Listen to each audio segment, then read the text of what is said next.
Welcome to Jacksonville. Along with Phil Simms, I'm Greg Gumbel. As my partner says, boy, those quarterbacks are really important, and we'll keep an eye on them today. First of all, for the New England Patriots, with Drew Bledsoe still out with a badly injured right index finger, that means Scott Zolak will play in his first postseason game since his days in Maryland in the Independence Bowl. Well, you think he'd be nervous when you're making your first playoff start, only your third straight start as a starter for the New England Patriots. But Scott Zolak, we saw him last night, very upbeat, very happy. You know, he's really digging this starting quarterback thing. And what they will do today, run the football hard inside and try to throw the football in short passes to make it easy on Scott Zolak. Well, Jaguars fans are pleased that Mark Brunell will be back in the starting lineup today.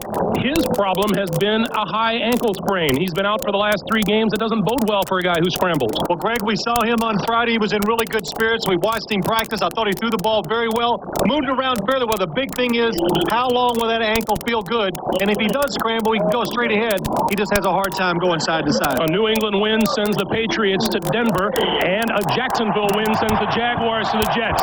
Much like the F-15 Eagles that overflew the stadium a few moments ago.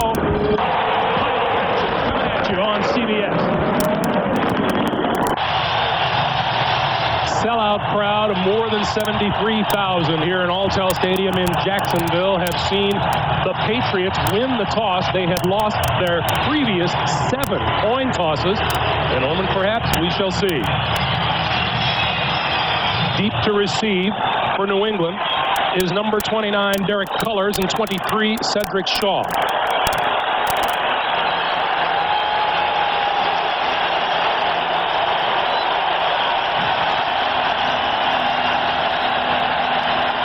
Set to kick it away. And here we go. Cullors fumbles the ball at the goal line. And is hit hard before he reaches the 15 by number 55, Tom McManus.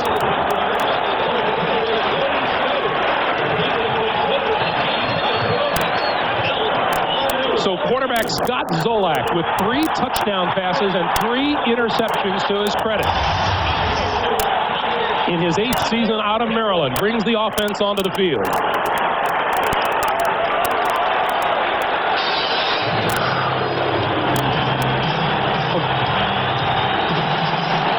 They will start from their own 14-yard line. Well, you got to feel good about Scott Zolak, Greg. He came in the meeting last night. Wasn't it great? He came in there laughing, having a good time, and he goes, you know, I'm really getting used to the starting quarterback thing. I'm not going to like it when I have to go back to the sidelines and hold that clipboard again. Head coach Pete Carroll. And on the other side, Tom Coughlin. Play clock is down to 3, down to 2, down to 1, and he gets the snap off. No penalty marker flies. The pass to the far side to the rookie Edwards, and it's complete. But let's check the penalty. Our official today is Ron Blum.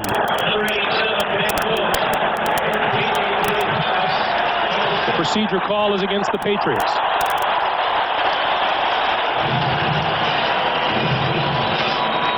Let's take a look at the New England offense.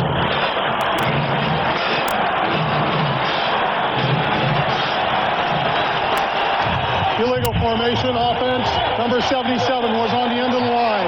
5 yards, repeat first down.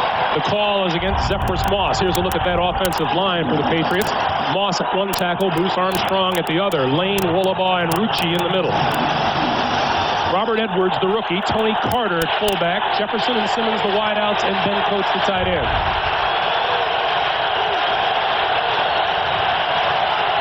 First and 15. Edwards tries the left side, spins, and not a whole lot there.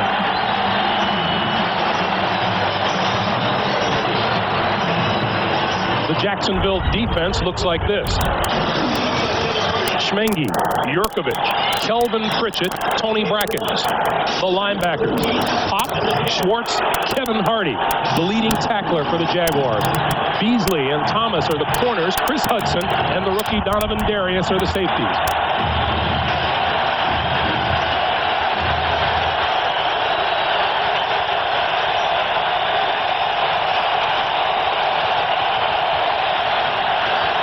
On 2nd and 15. Zolak throws, and a miscommunication on the far side of the field where Tony Simmons was going up the field, and Zolak was looking for him to cut it off shorter. Well, Greg, a couple things this New England offense would like to do today. Of course, they'd like to run the football. People have been running the football tough and up inside against the Jacksonville defense. And when they throw the ball, they'd like to throw it short to help out Scott Zolak. Now, Jacksonville's defense, Dick Duran, the coordinator, what they would like to do, this offense struggled last week. They wanted to make 10 or 12 plays to see if they can do that to score a touchdown. Zolak completed just 2 passes to wide receivers in last week's loss to the Jets. Throws to the near side, complete to Ben Coates, and Coates gets to the 10-yard line, a pickup of just 2 on the play. You know, a different atmosphere here in the stadium that I've experienced before, because the crowd is really into the game, and you can see that energy going to the football players on the field. In the punt for the Patriots is Tom Tupa. He kicked for a 44.5-yard average during the regular season. And Reggie Barlow, number 84, is deep for the Jaguars. He had a 92-yard kickoff return for a touchdown against New England last season. Might have been partly blocked. Barlow at the 45 and out of bounds at the 40. It will be great field position. Kevin Hardy in on the punter. Kevin Hardy, number 51, comes in. It doesn't even look like he's blocked. He comes from the left side. Let's watch him come. There he is. New England blows the blocking pattern up front. And it's just, hey, he got a piece of the ball, but he's upset because he should have blocked this punt. The ball goes underneath him.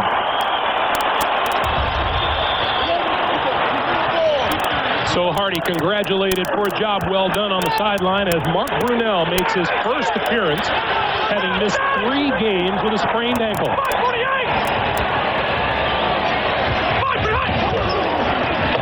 Taylor for a couple.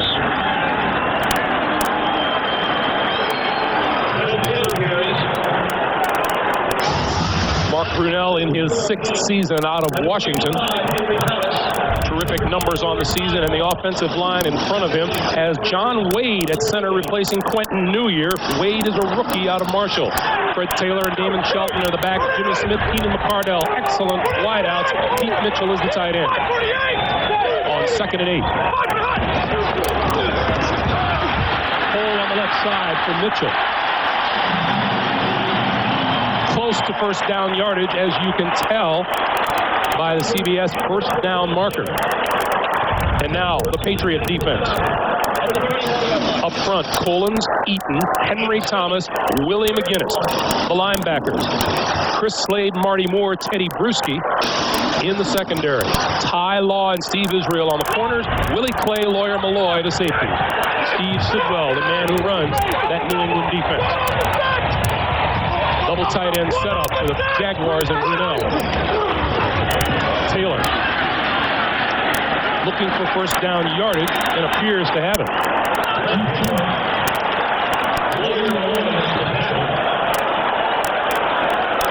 Ron Blum is going to call timeout, and it appears going to call for a measurement. Well, it looks like he's got the first down, but Greg, I was watching the first couple plays, just watching Mark Brunell as he took the snap from the center and moved around the handoff to the running back.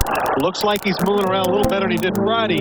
Friday, at the beginning of practice, we all looked at each other and went, there is no way this guy is going to make it through a football game. But as practice went along, he got better and better and moved around at the end of it. He looked great at the end of practice on Friday. It's the left ankle. It's a high ankle sprain, which Tom Coughlin told us is just getting all too common around here. Yeah, well, it's not funny, but it has happened to quite a few of his players. And really, what happens when you get those high ankle sprains, the foot gets planted into the ground, and the upper body gets twisted, and you sprain the ankle about 3 or 4 inches above it. Fred Taylor is the lone back behind Brunell. And Brunell to throw his first pass of the day over the middle, has his man near the 15-yard line, and that's Keenan McCardell. 14-yard pickup and a first down. And let's go down to Armin Katayan. Armin. You know, you talk about Mark Brunell, Greg. I spoke to him before the game. He said he was feeling pretty good right now. The operative words being right now. There is no shot, no brace. He said he's worried about this turf, though, which seems really hard, and it is really hard. Back to you. All right, Armin, thanks. First down, Jaguars. The ball at the 16-yard line of New England. Mitchell in motion, back to the ground game. Taylor picks his way across the 15-yard line, and about a 2-yard gain. Now, the one thing, if you notice, Mark Brunell, when he threw that first pass, it didn't stay in the air very long.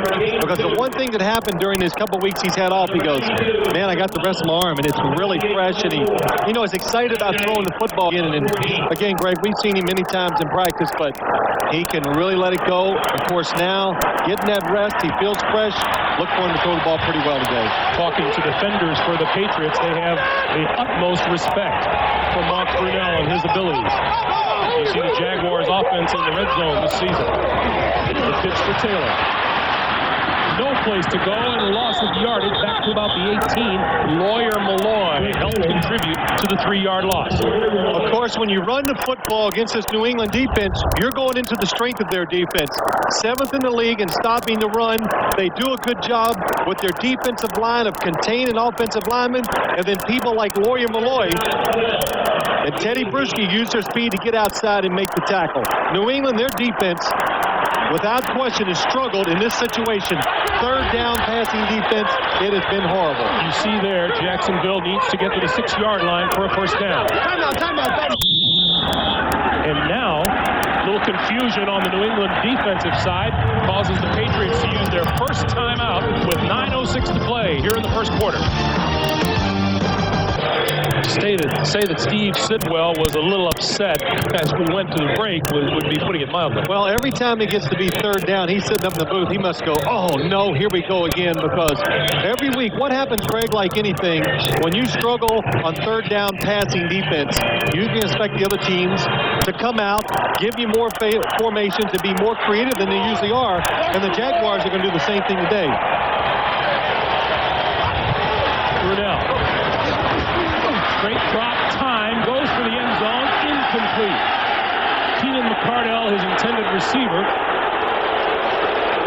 And the fans are looking for a penalty flag that hasn't flown. Well, it was a good job. Now, these defensive backs have really struggled covering people down the field in 3rd downs, but this time, Mark Brunell's looking down the field. Nobody comes open and really just has to throw the ball away. Steve Israel, number 21, struggled last week against the New York Jets, but off to a good start today.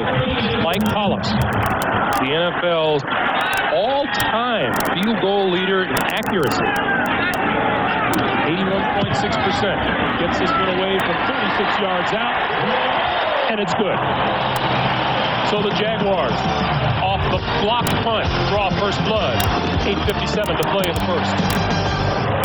The NFL on CBS is sponsored by Southwest Airlines, proud sponsor of the NFL and official airline of the Super Bowl. Saturn, a different kind of company, a different kind of car. And by Staples, the office superstore. Greg Gumbel, Phil Simms, Armin Katayan at Alltel Stadium in Jacksonville. Drew Bledsoe, a spectator again today, with that pin in his right index finger. He just can't grip the football, can't throw it. This will be Cullers. Drops the ball again, picks it up at the 5. And Cullers' difficulties on kickoff continue to put the Patriots in a hole. They will start inside their own 10-yard line when we come back. Last Patriots drive started at the 14. This time they start from their own 12-yard line. Edwards. Left side for 2, maybe 3 on the play. Robert Edwards, the rookie running back out of the University of Georgia, played a little defensive back. In fact, played a lot of defensive back when he was in college. Yeah, what's the story? Play defensive back. They say, you look like you could be a running back. I asked him, how did it go? He goes, I went over to spring practice. I just ripped up our defense. And, well, Georgia has a pretty good history of turning out some good running backs.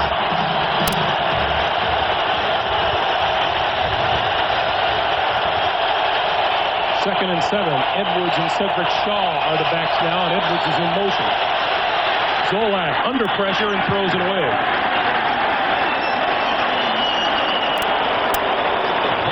Well, it's interesting watching this New England offense. It really is doing exactly what Tom Coughlin and the Jaguars thought they were going to do. Kevin Hardy, number 51, having a solid season. Comes on the blitz, gets to Scott Zolak. But they expected New England to come out, Jacksonville did, try to run the football and throw a lot of short passes, and they are covering tight to the line of scrimmage because of that. You saw Zolak almost tripped up a little bit as you look at the numbers on Kevin Hardy. 3rd and 7. This side, complete, and out of bounds. And now the officials say incomplete. Sean Jefferson with the reception. As you see, just enough yardage for the first down if he had been able to keep it in bounds. Now, you know, when you get in situations like this, you've been backed up 2 times. What you need is for your quarterback and your wide receivers somehow come up and make a play to get that drive going. And this time, Sean Jefferson has control, both feet inbounds. It was a completion. A completion ruled incomplete, and so Reggie Barlow is deep for the punt from Tupa.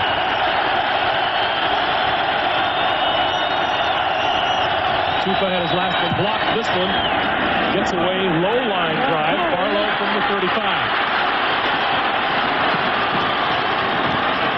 And hit before he reaches midfield. 49-yard kick, 14-yard return, and the Jaguars with a 3-0 lead go back on offense.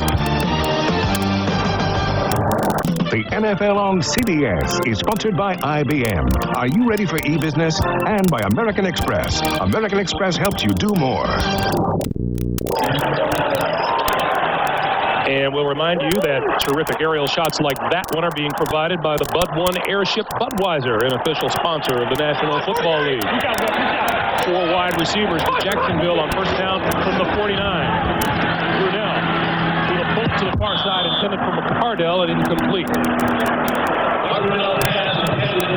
So he said the Jaguars starting in good field position again.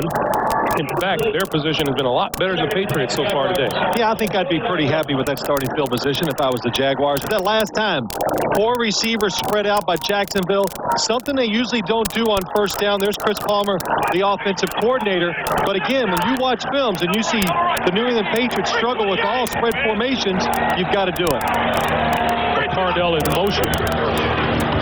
Brunell throws near side, and that's Damon Shelton. Shelton across midfield to about the 48. And you know, we had a chance to talk to Jimmy Smith and Keenan McCardell, the 2 wide receivers for Jacksonville, and boy, they were really happy about all these formations and spreading it out and all these things because they watch all the films too, and they see like Keyshawn Johnson and Wayne Corbett running around the field making these catches on linebackers. They go, we want to do that too.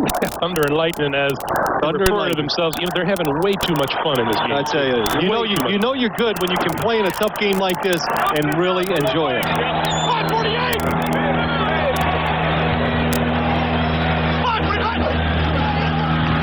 On 3rd and 7, Brunell. This time, throws incomplete. Pete Mitchell, he had him for first down yardage, but just missed it. Well, New England, they want to test out Mark Brunell, and he gets up limping a little now. See, he hasn't had this ankle twisted or torqued or anything like that during practice. So what they're doing, look at this. To Bucky Jones, number 34. They bring him on a blitz. They made Mark Brunell move. He shovels in the pocket pretty well. But here's where the problems will come. When he gets hit and gets moved around, how will that ankle respond to that? Troy Brown deep for the kick. To Brian Parker.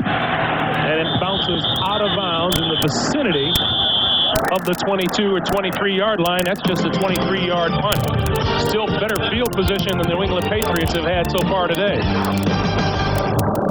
Good look at Alltel Stadium as we continue Wild Card weekend, and we'll remind you, as Jacksonville leads at 3-0, that if Jacksonville wins here, they move on to Denver. Or New England moves to Denver if they win. Jacksonville will play the Jets if the Jaguars win. On first down, Edwards tries the left side and out across the 25-yard line before Kelvin Pritchett makes the tackle. Well, there's what you see The New England Patriots, my big question for them today is, do they have the patience on offense just to keep running in there and make it an ugly game? I mean, because that's what it is sometimes when you try to run the football inside time after time. It's 2 yards, it's 3 yards. Try to complete the pass, keep the drive going, but somewhere down the line, you'll be rewarded for that. You make a play in the play-action passing game, or the running game will really start clicking. Edwards in motion. Carter, the fullback, straight ahead.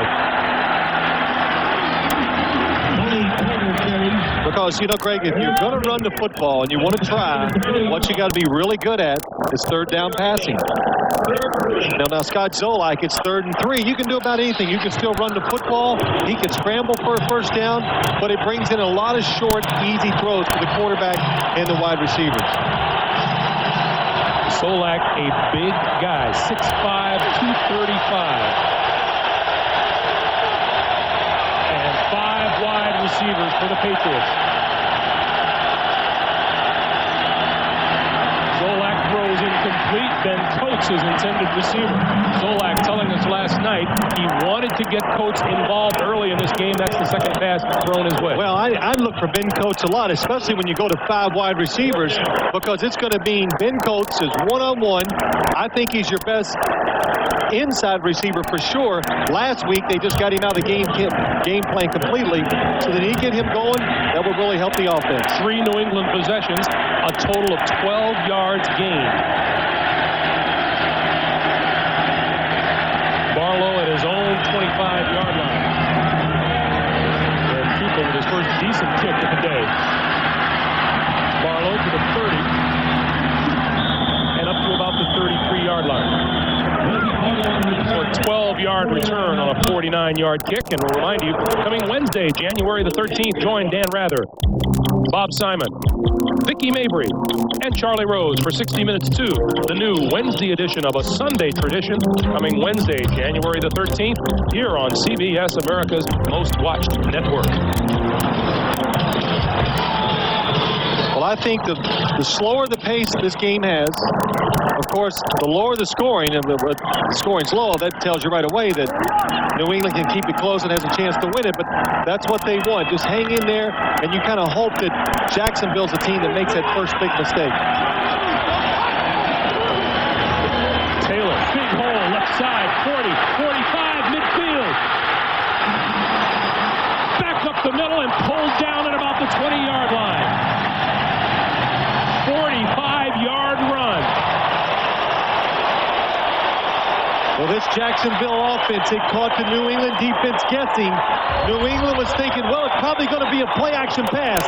They send the safety, Lawyer Malloy, in the blitz, and look at the hole it creates for the running game. And Fred Taylor, 230 pounds, good feet, and really good straight-ahead speed. So when he gets in the open field, he can make these big runs. And you saw number 21, Steve Israel, in on the tackle. He is the Patriot down at the 20-yard line. And, you know, neither Pete Carroll or Tom Coughlin wants to talk about injuries because they are 2 coaches who have been hit hard by them this season. Well, you know what? They've had so much talk about the injuries and so many injuries that happened to their teams that they won't talk about it. I mean, that's it. Okay, let's move on to something else. Well, we'll take time out, check on Steve Israel, and come back to Jacksonville after this. Steve Israel just helped to his feet, was in on the tackle, and maybe Lawyer Malloy, his teammate, did as much damage as anyone. Well, let's see. There he is on the tackle. The hit, and it just falls on him. You can't really tell what happens. Well, again, we were talking about the injuries, and Tom Coughlin, he says whenever he sees the trainer coming, he doesn't want to talk to him. He goes, oh, here he comes again. Yeah, during the game, don't even come and tell me. But he says, every time we have a coaching meeting, here comes the trainer, and he says, I got to spend 30 minutes listening about all the injuries and the history of the injury. He goes, I don't care. It used to be a 5-minute conversation, he said. Yeah. It's now extended to about a half an hour. Israel to the side. Chris Canty replaces him on the corner. Taylor to the 15. To about the 13. Well, it really makes sense. If you're the Jaguars, why do you run left a lot? Well, you got this guy on the left side, number 71, Tony Boselli, who is, not only one of the best pass blockers in the National Football League, number 71, but just a good, aggressive, big, athletic person. And he is just pushing Willie McGinnis out of the way. And,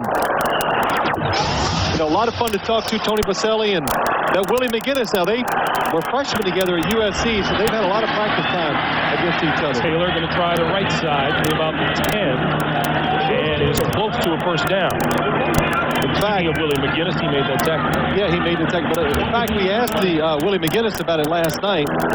They're both at USC. They're freshmen together. He says the very first day they're there, they're in a pass blocking drill. They end up getting a fight. They're fighting each other. But he says after the fight, we became friends after that.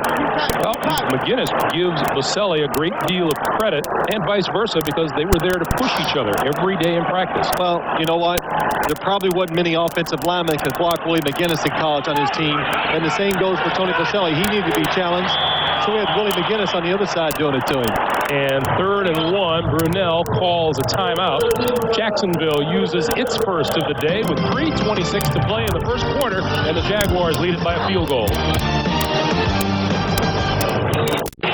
Back in Jacksonville, the ball just outside the 10-yard line, and the Jaguars looking at 3rd and short.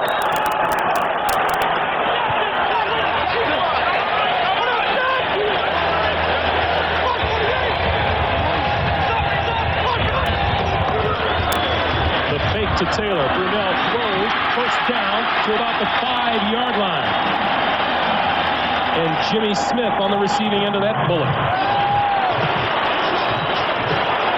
Well, when you see a team 3rd and a couple inches to go on the 10-yard line throwing the football, that's it. They're trying to score. That's the first thing. They're trying to catch the defense off guard.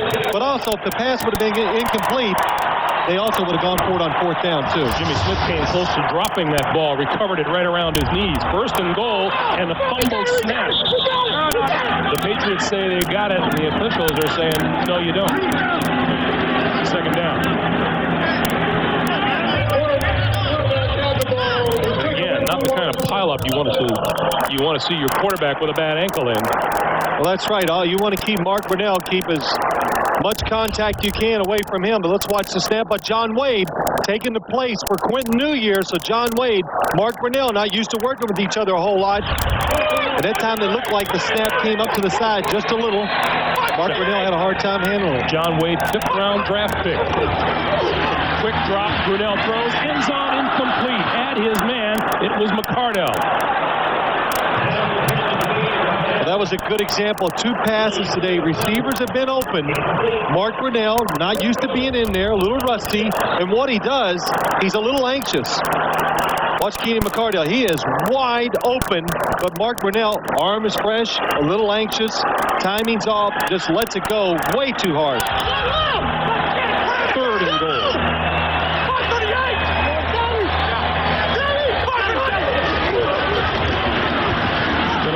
Corner of the end zone, wide open, and he missed. Damon Jones, the tight end. Well, right from the very start that time, Damon Jones, nobody even watched him, covered him from the time the ball was snapped. And what is happening every time it looks like, here comes Pete Mitchell, number 83 in motion, but watch Damon Mitchell, here he is. Or Damon Jones, I should say. Nobody picks him up. The Patriots, with motion, are getting confused once again near the goal line. Hollis with a 35-yard field goal. This one from 25 yards out. Low snap. The kick is good, however. Brian Barker scooped it off the turf and set it up. And Hollis makes it a 6-0 Jacksonville lead. Now, Greg, last time we had a chance to do, last week we did the jet game. And what happened is, down near the goal line a couple times, New England, with motion and change of formation, they blew the coverages that the Jets were running passes on. And that exact same thing happened this time. Pete Mitchell comes in motion. People start pushing. I got him, you got him. Well, nobody picked up the tight end. So we have 2:01 to play here in the first quarter. Very slow-moving first quarter with penalties and stoppages of play. Well, New England's got to be very happy. I mean, 3 possessions by the Jacksonville Jaguars, all in good field position, all moving down the field, and all they come away with is 6 points. That's got to be Pete Carroll talking about one of the adjustments. They got to get on defense. Patriots finished this season 9-7. Jacksonville at 11-5, and until the last few weeks of the season looked to be in prime position for that number 2 seed in the AFC, but then injuries began to take their toll. The players talked about it, even the coaches. They were a little disappointed when it first happened. They realized that they were going to have to win this thing through the wild card way, winning one at home and then going on the road. But now that the playoffs are finally here, they're all relieved, all excited, and, let's go. Everybody's record is 0-0.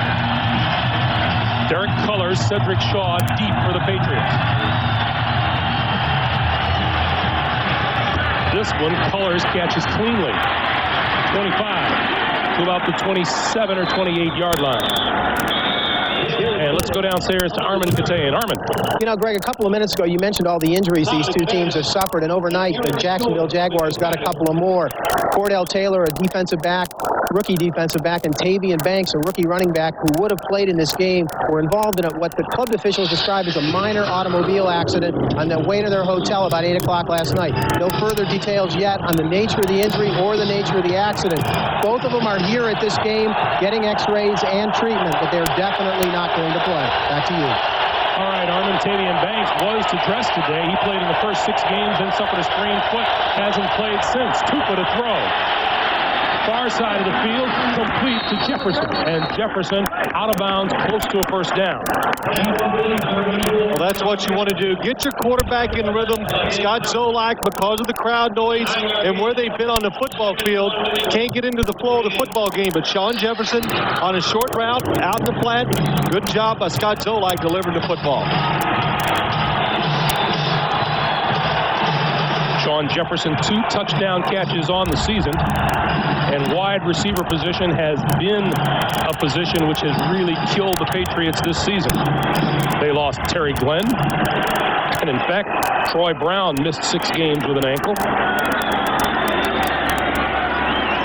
Well, I think the big one, Greg, is they talk about it all the time, and all the teams and people around the league would agree. When you lose Terry Glenn, that's going to change your offense because he's one of those guys who's a difference maker. I mean, he can go down the field, create big plays for your offense. He doesn't get open. He's one of those receivers that gets wide open. Glenn fractured an ankle on the 13th of December against St. Louis. Coming up on a minute and a half to play in the first quarter. Zolak would give to Edwards, and Edwards with enough for the first down. And, of course, you've heard me say it. Why do you just keep running the football inside against Jacksonville's defense? Well, because most of the teams have been doing that and having success. But Jacksonville, you talk about injuries, they've been hurt the hardest inside the defensive line, playing guys in there. They're not used to standing there taking on all those blocks. And so as time goes on in each game, they seem to wear down, and that's when you have success. As you saw, Patriots register their first down of the day.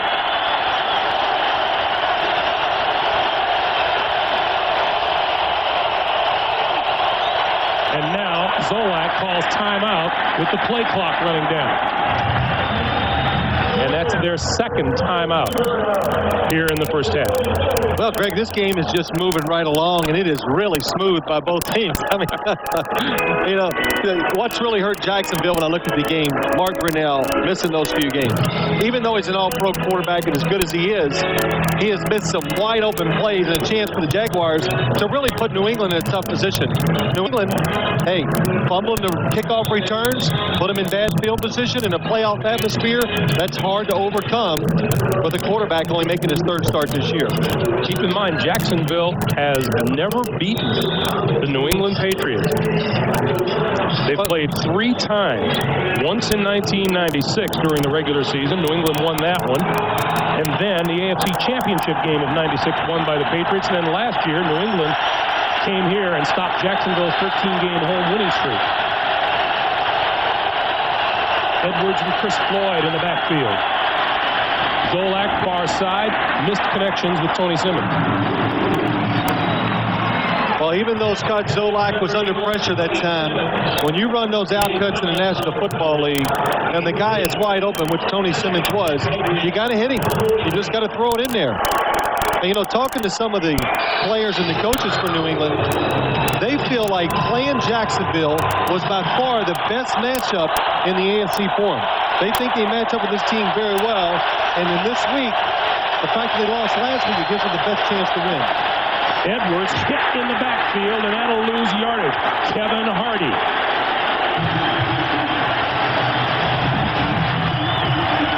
Well, Kevin Hardy, number 51 from Illinois. Inside, here he comes, thinking maybe it's going to be pass. He's on a blitz. Well, the running back just happened to get in my way, so he makes the tackle. But he's a speed player, and he even told us yesterday that, you know, when I'm in space, the best thing I do is just run around and make plays. And so that's what the defense does. They put him in space, let him run, and make those plays. He also said he wanted to make plays like that in order to help his emotion and the emotion of the defense on the field. Zolak, third and long, this side, incomplete, 81. Tony Simmons, the intended receiver, but he was double covered out there. And Zolak now 2 out of 8 throwing on the day.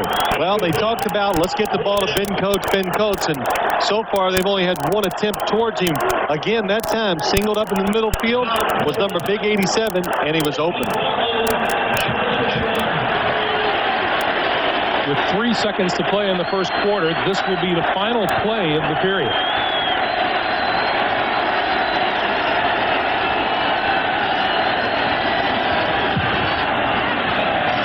Tupa's kick is a good one. Barlow inside the 10. And runs out of bounds at the 15-yard line. 52-yard punt by Tom Tupa, and the Jaguars will start deep in their own territory when we start the second quarter. 6-0 New England. You're watching the NFL on CBS. Well, having pitched a first quarter shutout, the Jaguars have now allowed just 6 first quarter points, 2 field goals over their last 6 games. And Brunell goes to work now. His own 16-yard line. Time down the field. And it's incomplete. Alvis Whitted, the fastest of the Jaguars. Well, that's what he is. When Alvis Whitted, number 86, comes in the game, if you're a defensive back, you think of one thing. This guy's going to go long. And that time, Steve Israel did a terrific job. Watch number 21. He never looks up until the last second. He waits till Alvis Whitted. Now, Alvis is a rookie, and he looks up for the football, sticks those big arms out. So Steve Israel says, well, the ball's got to be coming. Swipes across his arms and knocks it down.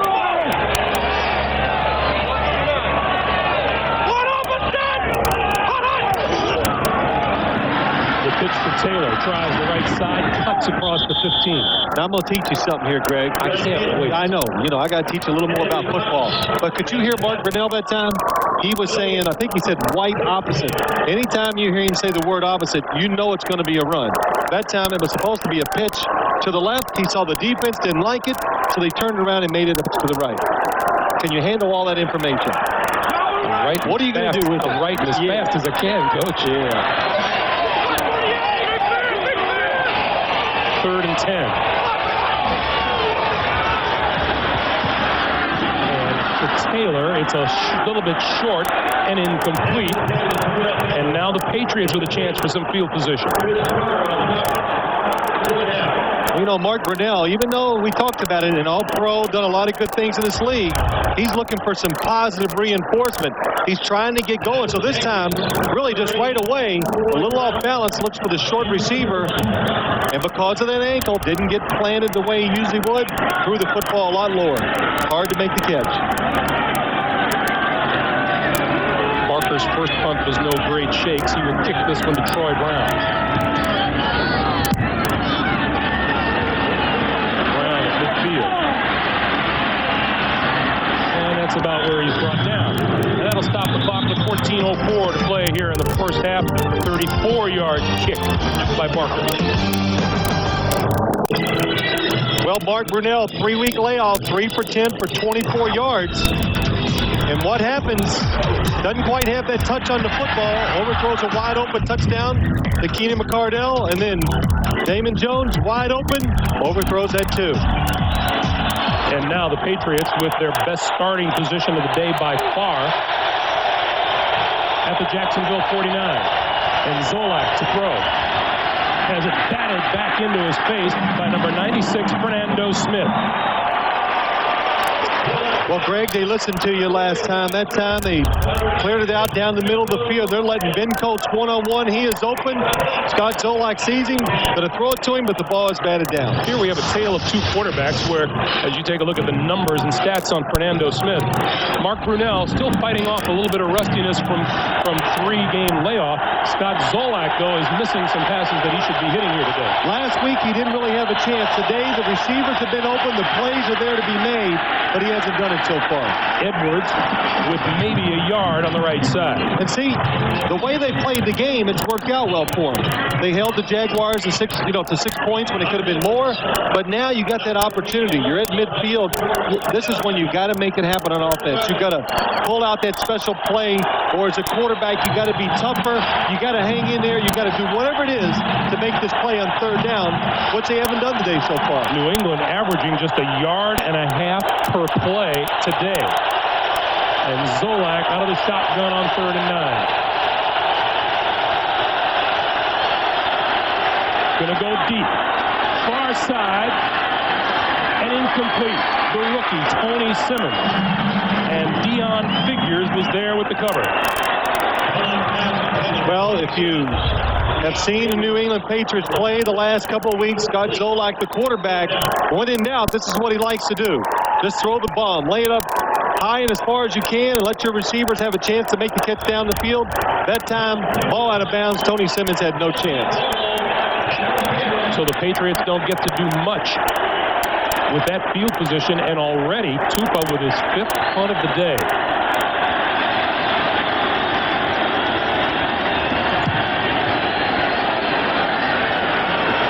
Barlow. And it's batted back in, and now into the end zone for the touchback.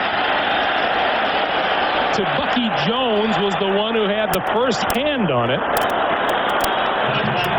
And the Patriots came that close to having the Jaguars boxed into their own end zone.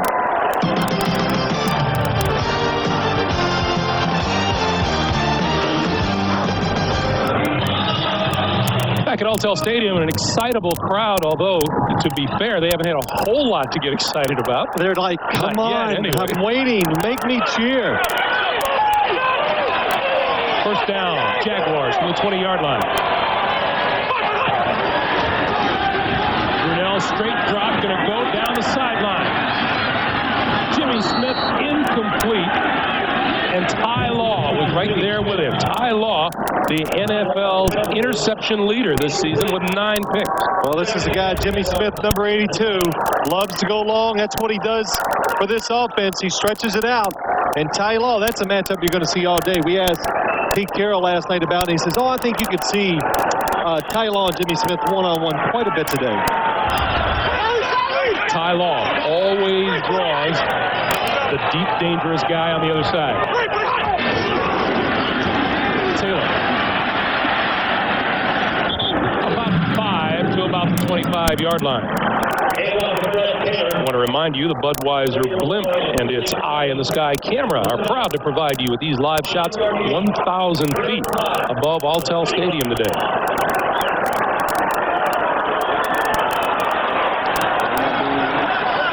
Nice little airship there, Cliff. Yeah, Paul McGuire, he's the captain of that ship. He's driving it today. Yeah.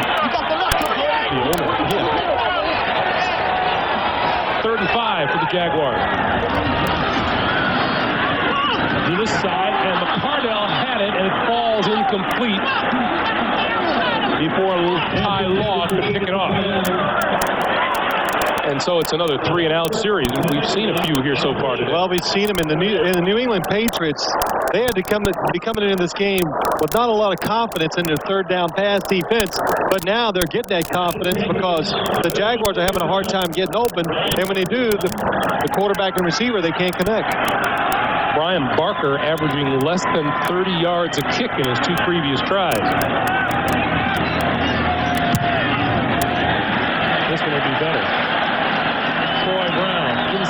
20. And not much further. Terrific special teams coverage by the Jaguars after a 56-yard punt. Eddie Mason and Aaron Beasley made the tackle. Jacksonville with a 6-0 lead on the Patriots and 12 minutes exactly to play. We'll remind you, coming up at halftime, we'll be sending you to our New York studio for the NASDAQ Amex halftime report. Jim, Marcus, Brent, and Mike will first have highlights and all the playoff news coming up on the NASDAQ Amex halftime report. And that's no gain for Robert Edwards. Patriots have been nothing on offense. 4 of those 5 possessions have been 3 and out. Not quite what Pete Carroll envisioned when he hit town. Well, you know, but right now he's got to be happy, and I think the big thing for this offense, you know, last time they had a chance to make something happen, but you're in this position, just make sure you don't make a mistake, because you can see the flow of the game is definitely not dynamic, so don't try to force the issue. 2nd and 10.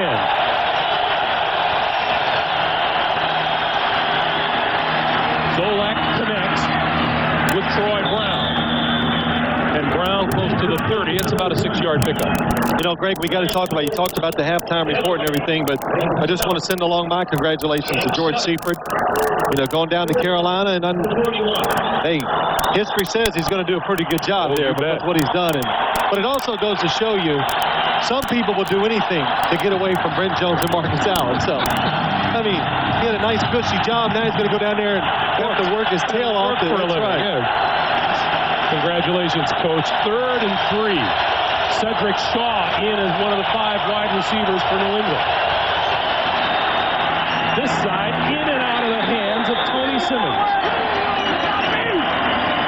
So when Zolak starts to zero in on his receivers, they don't hold on. Well, yeah, I mean, there's been quite a few balls today now, footballs thrown, where they've had a chance to make the catch. Now, Tony Simmons, number 81, it's not a perfect throw, but come on, reach down in there and grab that ball. And Scott Zolak, come on, somebody help me out a little here. And once again, the Patriots are 3 and out.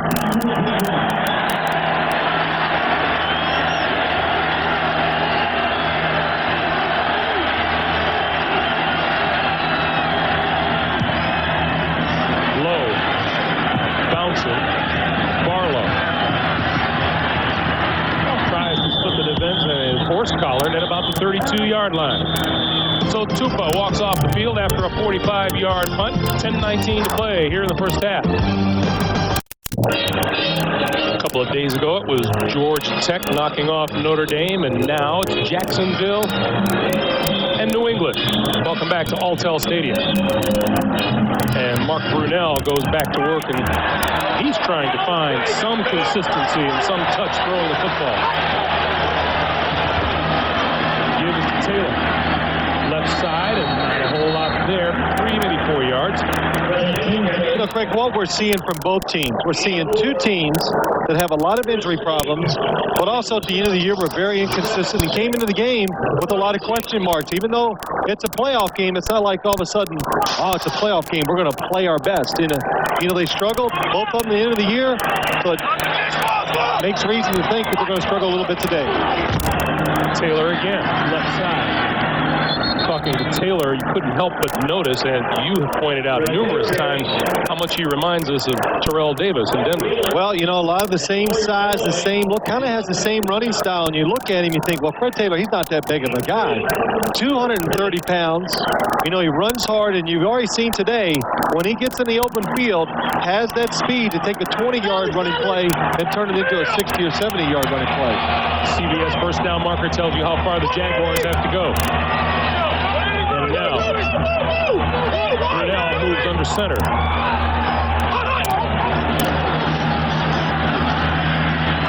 Has his man first down and complete to Keenan McCardell. Well, I think the fans are happy to see a first down, personally. I think they cheer for either team right now if they got a first down. But Mark Brunell, that was a good job. He went underneath the center that time to take the snap because it made him get into rhythm, made it easier to throw that short pass out to his left. You know, you were talking about Fred Taylor, though. Rookie coming in this league, running all he has, had such a good year. Did you notice in our meeting with him, he had bandages everywhere on him? Brunell going to throw it. And throws, and Phil Simms is the closest guy to that ball. You were closer to that ball than any Jaguars receiver. I would have caught it, though. But, you know, hey, but yesterday when we were talking to Fred Taylor, no, I should say on Friday, though, Greg, did you know his right arm had a big bandage on it? I said, what's that for? Well, the bursa sac broke in my right elbow, and it really swells up. And I said, well, what's on your left arm? Well, my left arm's just swollen and bruised, and it really hurts. And, you know, when you play in this league for your first time, 16 games, and you run the ball, you're going to get beat up. Taylor going to take it the opposite way, midfield. Out of bounds, just across the 35-yard line of the New England Patriots. 21-yard pickup and a first down for the Jaguars.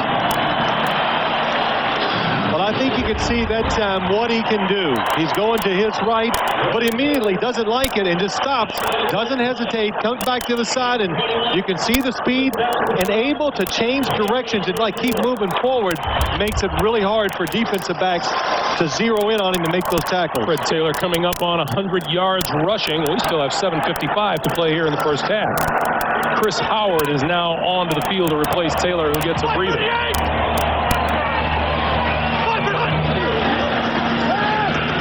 Brunell with time, throws on the button, complete to McCardell. That's enough for a first down, close to New England 20.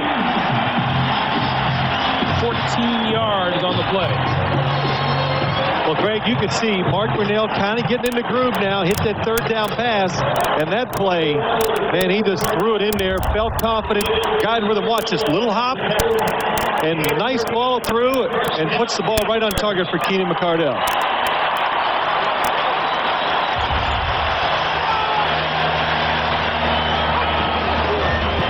So the Jaguars' little offense going. Fred Taylor back in action for a couple.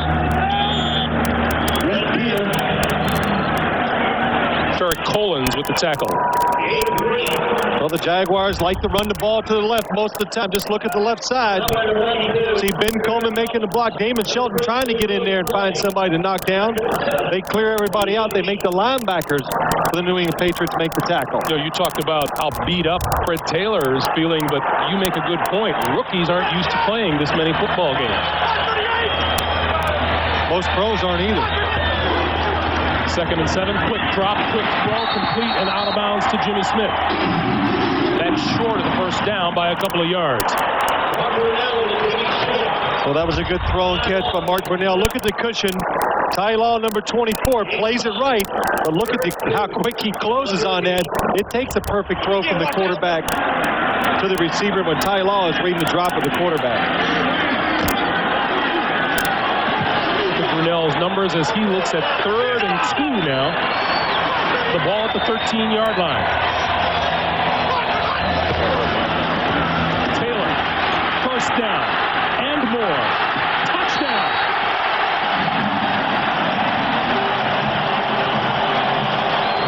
And now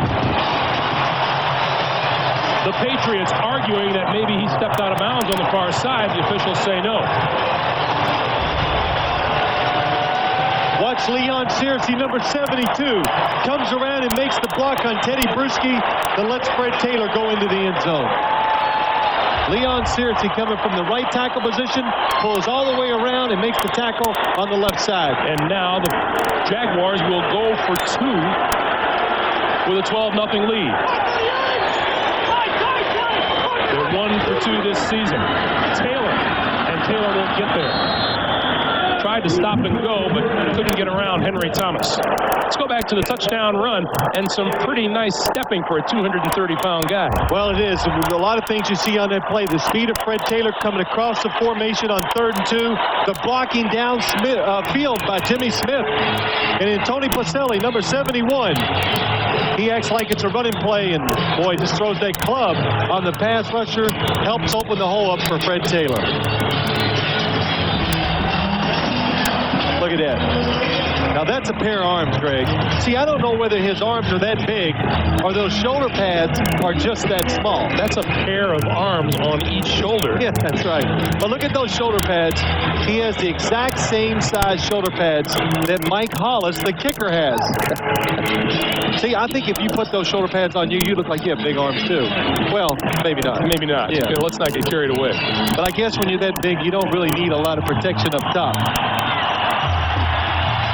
Tony is looking to wear just as little jersey as he can get. Well, he thinks he's one of those wide receivers. You know, they don't wear those. They wear those little pads, no pads in their pants. They want to look sleek. Well, Tony looking sleek ain't working. Hey, something works for him. I mean, look at this. That jersey, it's got a big hole in the back. But you're right.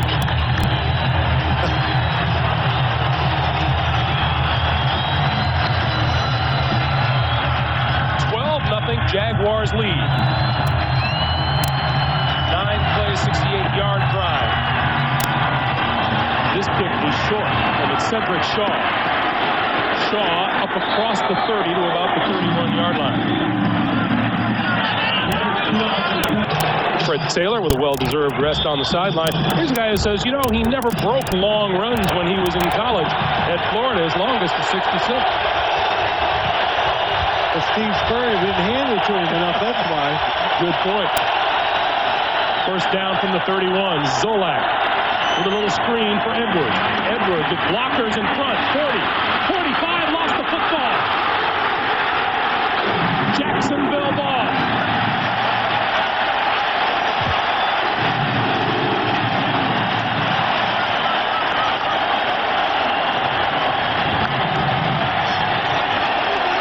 Kind of saw this yesterday if you watched the Buffalo and Miami game. Sometimes, even when the other team is making a play, if you're hustling and just keep going after the football, good things can happen. This time, Jacksonville, they're completely fooled. It's a screenplay. Look, everybody going after the quarterback. Robert Edwards fumbled last week. This time, really not. John Yurkovich from behind strips the ball from him. Look at big number 64 hustling down the field. Helps get it on the hit, and Brian Swartz, number 58, is what caused the fumble. Aaron Beasley, number 21, covering for the Jaguars, who take over now at their own 49-yard line. Brunell down the middle, complete inside the 35 to Keenan McCardell. That's a pretty good toss. Well, that's the one thing you notice about this Jacksonville team. No matter who the quarterback is, they are going to get the football down the field. Right down the middle, you see Keenan McCardell, and look at the strength of Mark Brunell's arm as he throws it in between three defenders. Just like that, the Jaguars move to the Patriot 32. Back to work with Taylor, and Taylor has nothing on the left side that time. Derek Poland's Chad Eaton with the penetration into the backfield. You know, you talk about Mark Brunell and how well he's thrown it. Look at Mike Ryan, the trainer for the Jaguars. Look at that right hand. So his job, while Mark Brunell was out, to work him out, keep him in shape, things like that. So since he couldn't run, they throw the football every once in a while. And you heard Mark Brunell talk about how fresh his arm is. Well, Mike Ryan, the trainer, found out the hard way. Brunell throws complete. That's Damon Jones, and Jones inside the 30 to about the 27.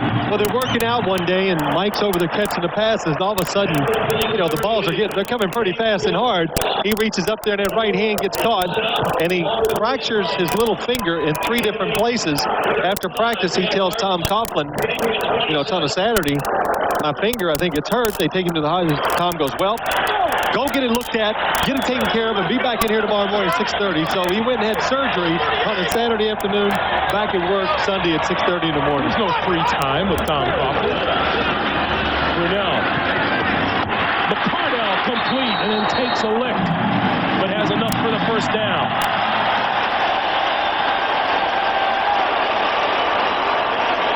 Well, you can really sense the difference in this passing game. That last drive just gave him confidence, and it gave Mark Brunell, it finally got him over that mental block he was having about his ankle. He's just forgetting about it, and he's just dropping back and letting the football go. And you can see the strength and the accuracy he has when he throws the football. 5 straight completions now for Brunell. They give it to Taylor. And Taylor, nothing again on the left side. I guess it kind of reminds us of practice, on Friday. We watched him, and Brunell really started out slow, but as practice went along, at the end of it, you forgot that he had a bad ankle because he looked so sharp. You said it earlier. At the start of practice, he hobbled and limped so much, we thought, there's just no way he's going to. Jonathan, loosen up. Jonathan Quinn, the backup quarterback, you're going to be coming in, but he told us it takes a while for it to loosen up and really feel where he didn't have to worry about it anymore. 2nd and 13. Brunell under the gun, throws it away before he takes the sack, and now the penalty marker down in the backfield. Looks like it'll be an intentional grounding call.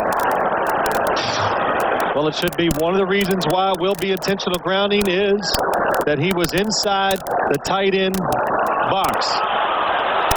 Ron Blum is our official today. So that means from the tight end to the right, if there's a tight end on the left, if you're inside that and throw it away, it is intentional grounding. Intentional grounding. 8 offense. Loss it down. 3rd down. Henry Thomas and Teddy Bruschi were the guys in on Brunell. Well, it would be from right here to this side. That's the box that Mark Brunell, if he stays inside that, then you know he is inside, and he just throws the ball out of bounds. Good call.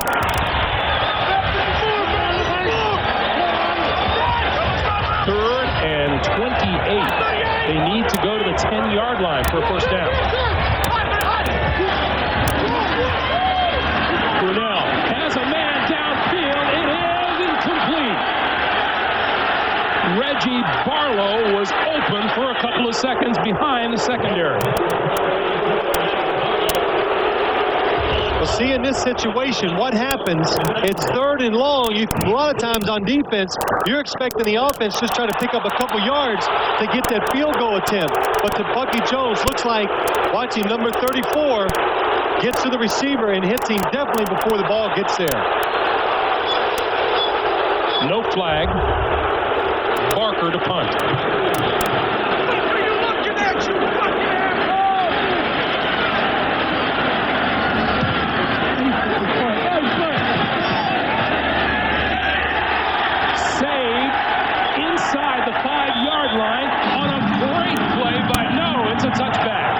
Reggie Barlow appeared to make the play. The official says no. Well, Reggie Barlow, number 84, he knows he's near the goal line. He's not in. Oh! And then, hey, right on the spot. Good call. And there is a penalty marker down on the far side of the field.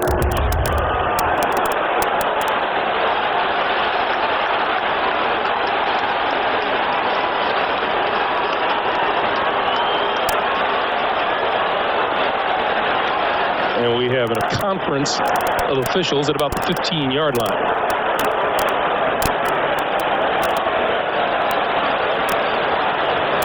There are far too many players in on these conferences. Yeah, that's right. Well, we talked about this earlier, Greg.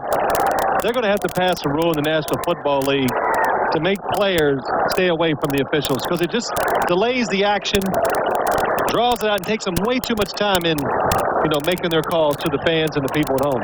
Here's Ron Blum. 12 men on defense. 5-yard penalty from the previous spot. Repeat 4th down. Dante Scarnecchia, the special teams coach for the Patriots. Some things you just can't tolerate, and that's one of them. Having 12 people on the field at one time. Players not knowing who's supposed to be out there in situations. So now Tom Coughlin is saying Mark Brunell back onto the field. Well, you either go for it or you kick a long field goal. I would think they would try the long field goal. Wow. This is 4th and 22.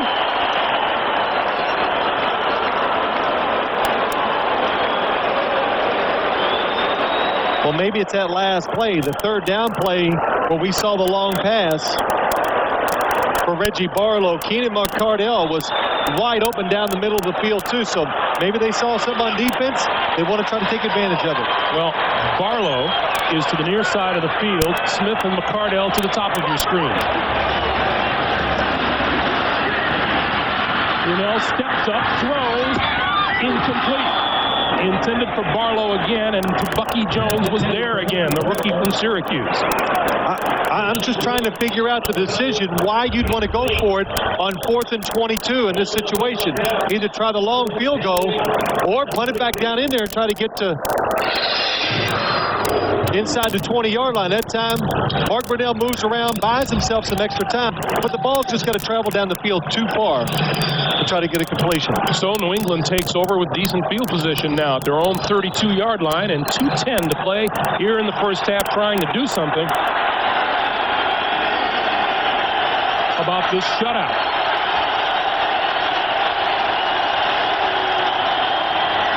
Zolak, far side, Colors out to about the 35, a pickup of about 3 on the play.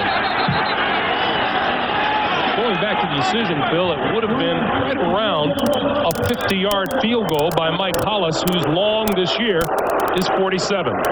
2-minute warning here at Alltel Stadium. Tom Coughlin and the Jaguars lead it by 12. Coming up at halftime, the NASDAQ Amex halftime report. Jim Nance, Marcus Allen, Brent Jones, Mike Lombardi will have first half highlights and I'm sure some retort to your comment about George Seifert having to get away from them. Plus all the playoff news. It's coming up on the NASDAQ Amex halftime report. Now, why would they do that? Because it's there.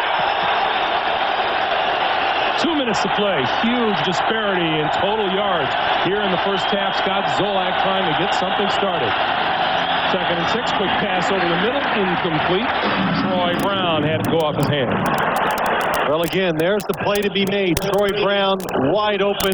Scott Zolak just can't get it going throwing the football.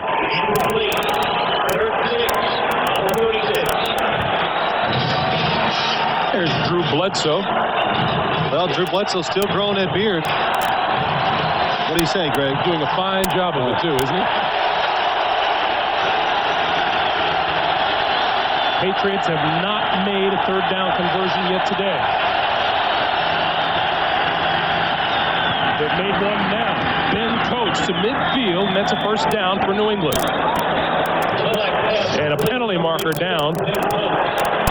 And it's going to be against New England. Scratch that 3rd down conversion. Well, I was going to say, you know, they finally got something going. You finally get it to the guy you want to. Ben Coates, one-on-one with Dave Thomas. He gets open, good throw, and then Scott Zolak looks around, sees the penalty flag, and goes, oh, not again.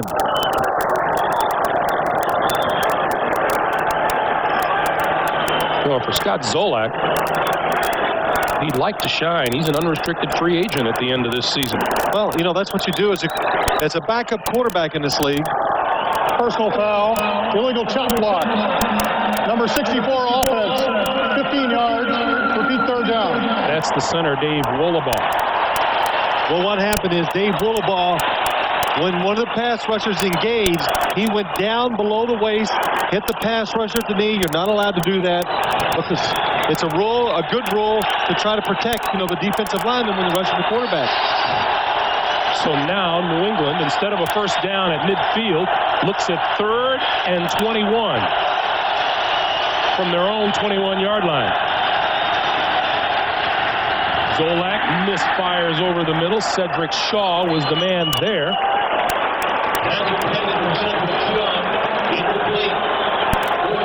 Well, just another example of the little things that happen when your starting quarterback is out. I mean, even the simplest things that you take for granted.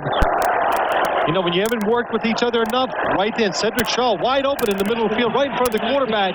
Scott Zolak thinks he's going to move. He doesn't. Another incomplete pass. 8 Patriots drives now, 7 of them ending in punts, 1 of them in a turnover.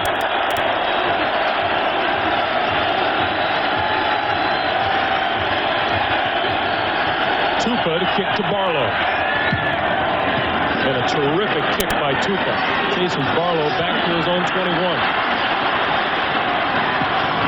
Back to the 30, to about the 32-yard line. And a 58-yard kick by Tupa. And let's take a look at the CBS Sports Line question of the week. Which team did you expect to make the playoffs but did not? Kansas City, Pittsburgh, Tampa Bay, Washington. Log on to vote at cbs.sportsline.com or on America Online at keyword CBS Sportsline. How about all the above? Yeah. I mean, a couple of preseason Super Bowl favorites on that list. Pete Carroll with some decision-making to do. Some strategy playing at halftime.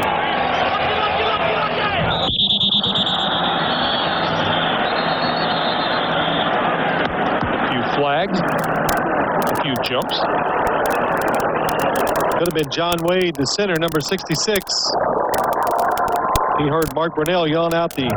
Prior to the snap, false start, 66 offense, illegal snap, 5 yards, repeat first down. Rookie John Wade. He heard Mark Brunell change in the pass protection, so it, made him hesitate just for a second. Started leaning backwards.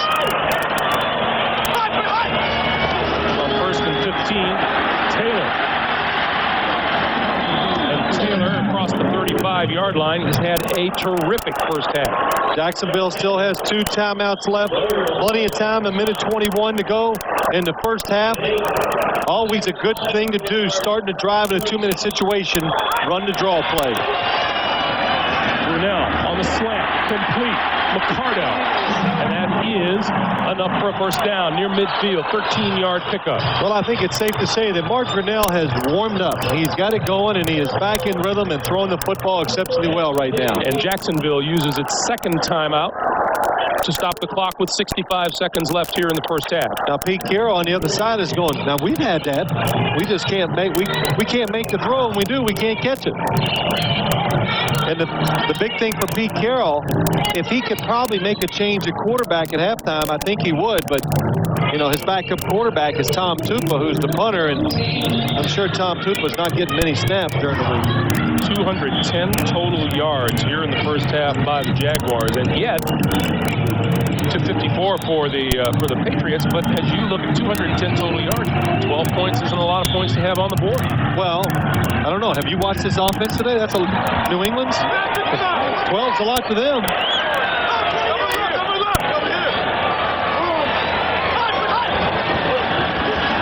On first down, blitz, throws, complete to Jimmy Smith. That'll be a pickup of about 2. Still have 1 timeout left. Still plenty of time. The main goal here for the Jacksonville offense is just to get down in position to give yourself a chance to kick the field goal. Brunell lost the handle, lost it again, and now just falls to the turf. Well, it's a draw play by the Jacksonville Jaguars, and Mark Brunell looking to hand this ball off. Watch it, the snap. Takes his eyes off it just for a second, then he goes, oh no, now I got to run it. Bad ankle and all.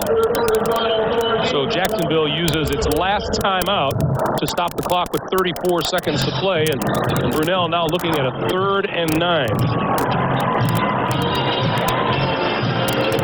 He has been the spark plug for this Jacksonville franchise. He and Tom Coughlin, as we mentioned at the very top of the day, 4 years in existence, 3 times now to the postseason. And, of course, very fortunate to be here, really. I mean, Tom Coughlin, he's just got to look up. He's got to say at night sometimes, how lucky can I be? He thinks Mark Brunell's at Green Bay, going to be traded to the Philadelphia Eagles. He knows he has no chance. He's looking around one day and go, why hasn't that deal happened? He makes a phone call to Ron Wolf, the general manager for the Packers. He says, call the agent, there's a problem. Of course, Tom Coughlin, we all know about him. He calls, like that, he makes a deal. Mark Brunell plays for the Jaguars instead of the Philadelphia Eagles. Out of timeouts now. Brunell throws down the field, incomplete, and the penalty marker flies. And Brunell gets up, limping on that ankle. Reggie Barlow, the intended receiver, to Bucky Jones, hit him with the ball in the air. Let's see what they call that time. The ball was overthrown, and when Reggie Barlow turned around to go for it, to Bucky Jones was behind him, stopped him from going to try to make the catch on the football. Pete Carroll arguing that the ball was uncatchable. 36 defense, first down. You know what? It is a good argument. the ball was not catchable. But at the same time, it did not, while they threw the penalty flag to Bucky Jones, kept Reggie Barlow from turning and running towards it. From the 34 now with 28 seconds on the clock. Brunell with time and now runs out of time. Hit by Greg Spires in the backfield. Loss of 5 on the play. Clock continues to move at 20 seconds. Now you just got to kill the ball. That's what he's going to do. Kill the clock. Get everybody lined up. And now penalty flag. Everybody wasn't set. You got 15 seconds. And that'll back the Jaguars up 5 more. And prior to the snap, false start on the snapper, number 66. This penalty also includes a 10-second runoff. Please set the clock to 5 seconds, and on the umpire's signal, start both the game clock and the play clock. Set the play clock on 25. that's what happens when you're out of timeouts, and that happens, you have the legal procedure. They're going to run 10 seconds off the game clock for you. Well, the rookie John Wade has just had himself an interesting first half. This will now be the final play here in the first half, and Brunell can't escape the rush. He'll go down in the backfield, and that'll end the first half.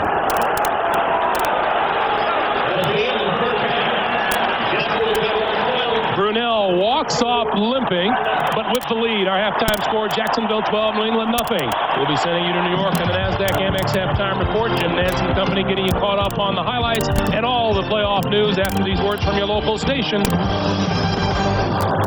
Hi, everybody. Jim Nance with you. NASDAQ Amex halftime report from the CBS Broadcast Center, along with Brent, Michael, and Marcus. And at the half, Jacksonville leading 12-0. That anemic New England offense with only 1 first down, 54 total yards. And, Brent, you get the feeling if Brunell was really 100% early, this could have been a blowout already. Jim, it's very apparent that high ankle sprain that Mark Brunell has is really bothering him. It's really affecting his passing, his timing. As you go into the first quarter here, you're going to see an opportunity for him to make a touchdown pass. He got a great route by the tight ends running a scissor route. They're going to actually pick one of the linebackers here. Damon Jones is going to be wide open in the corner of the end zone. Mark Brunell, not a whole lot of pressure here. All he has to do is step up, throw the ball on a line. But you're going to see that ankle bothering him. He ends up throwing off his back foot, just kind of falling away, not getting his body into it, throws the ball out of the end zone. Not only that, Jim, he's come up short on a couple of long passes, had a couple chances to scramble out of the pocket, hasn't done it. It's really affecting his passes. This game could be completely a Jacksonville runaway right now. Ankle sprain exposed there. How many times out of 10 does he complete that pass? 10 out of 10, I'd say. 10. What about the second half, Michael? What does New England have to do to get back into it? Well, New England at halftime is going to have to find a way to get safe passes on first down instead of these third and longs because Scott Zolak can't execute. Obviously, only 1 first down. The key is going to be for New England is play great defense the second half opening drive because if Jacksonville scores there, it's all over for New England. Yeah, Jacksonville moving the ball up and down the field, Jim, but just have to play better in the scoring area. I mean, they have opportunities, 3 opportunities only catch in 1 time. All right, Marcus, next on CBS Sports, the road to the Final Four continues. And the Fighting Illini take on Bob Knight's 8th-ranked Indiana Hoosiers in a Big Ten battle. And with the college football season coming to an end, it's time for NASDAQ Amex to present their Scholar Athlete of the Year award. On behalf of the NASDAQ Amex, it's with great pleasure that I present this check for $5,000 to the University of Georgia in honor of Matt Stinchcomb, NASDAQ Amex Scholar Athlete of the Year. By achieving an outstanding academic record, a success of even greater magnitude than athletics alone, Matt Stinchcomb is preparing for competition in an even bigger arena, the game of life. Matt, you've set a tremendous example for others to follow. We at NASDAQ Amex salute you. Congratulations and best of luck. Well, thank you very much. First, I'd like to thank NASDAQ Amex for the recognition and also for their generosity and the contribution to our school's general scholarship fund. I'm sure it will provide a great opportunity to other students. Congratulations to Matt. Next up, Michael Lombardi takes us inside league for his take on the coaching version of musical chairs when the NASDAQ Amex halftime report continues on CBS right after this. Taylor over 100, and this run set up a field goal.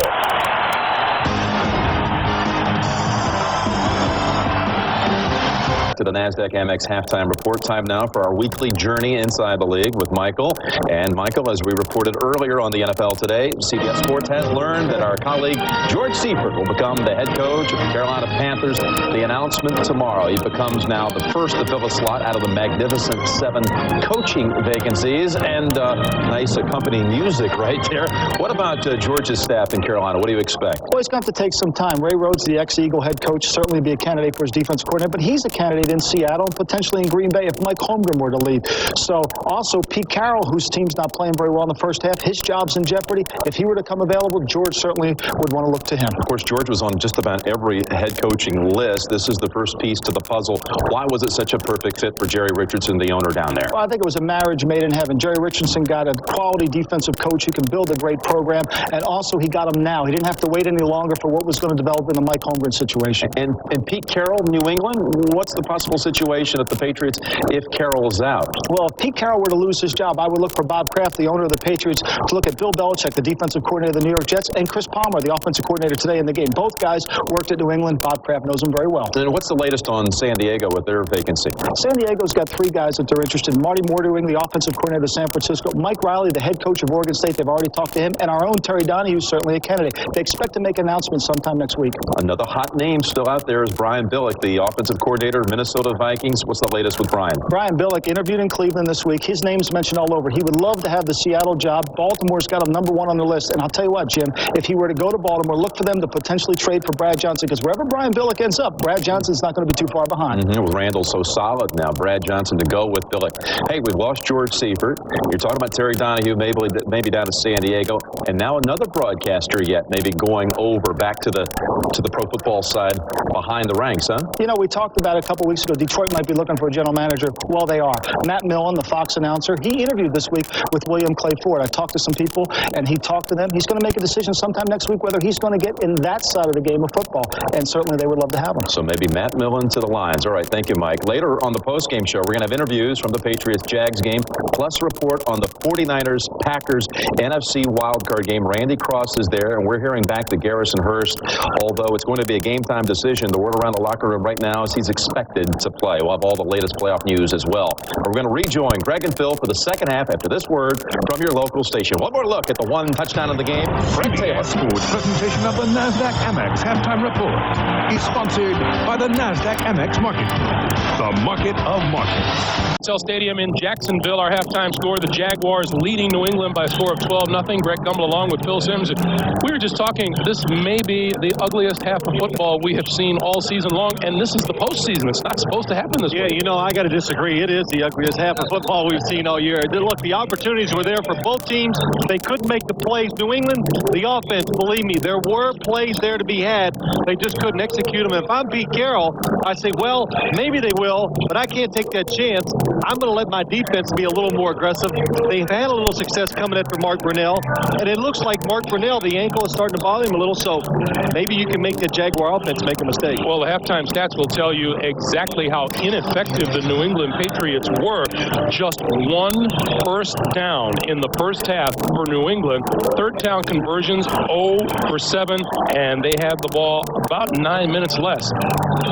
Well, no continuity by the New England offense. When you don't convert on third down, you know, of course, what's that mean? You're stopping every drive you got, and that's what they've done so far. But again, Greg, the opportunities are there.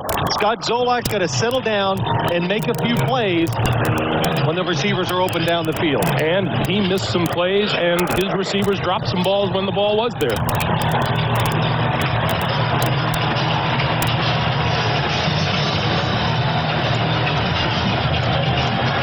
The Jaguars will get the ball to start the second half. Reggie Barlow, 84. Alvis Whitted, 86 are deep. This is Barlow. 25. And upended just short of the 30-yard line. What were the coaches thinking? Let's check in with Armin Katayan. Armin. Greg, as you talk about those halftime stats and Scott Zolak, and talk to Pete Carroll, he said, we just got to move the ball and get some first downs. The obvious, Scott is really struggling. And Phil, in answer to your question about Tom Coughlin, why he threw that pass instead of punting or trying to kick a field goal, he said we were going into this swirling wind too far for the field goal. He thought we could complete a pass inside the 20 just as good as a punt. He didn't want to fool around with that wind. Back to you, Greg. Thanks, Armin. First down at the 30-yard line. Fred Taylor back to work. Reverses direction across the 30 to about the 32-yard line. How'd these quarterbacks fare in the first half? Well, Brunell, throwing the ball much better, had better results. But as we said, Zolak missed a couple of open receivers, and then at times when he did throw the ball well, his receivers were dropping. Well, Mark Brunell got off to a slow start, but hit some big plays to drive him down the field and give him some scoring opportunities. And Scott Zolak, Greg, like you say, never got in with him. Brunell throws it this way, incomplete, penalty marker flies. And Keenan McCardell drew the coverage from Lawyer Malloy, and it may be Malloy the guilty party.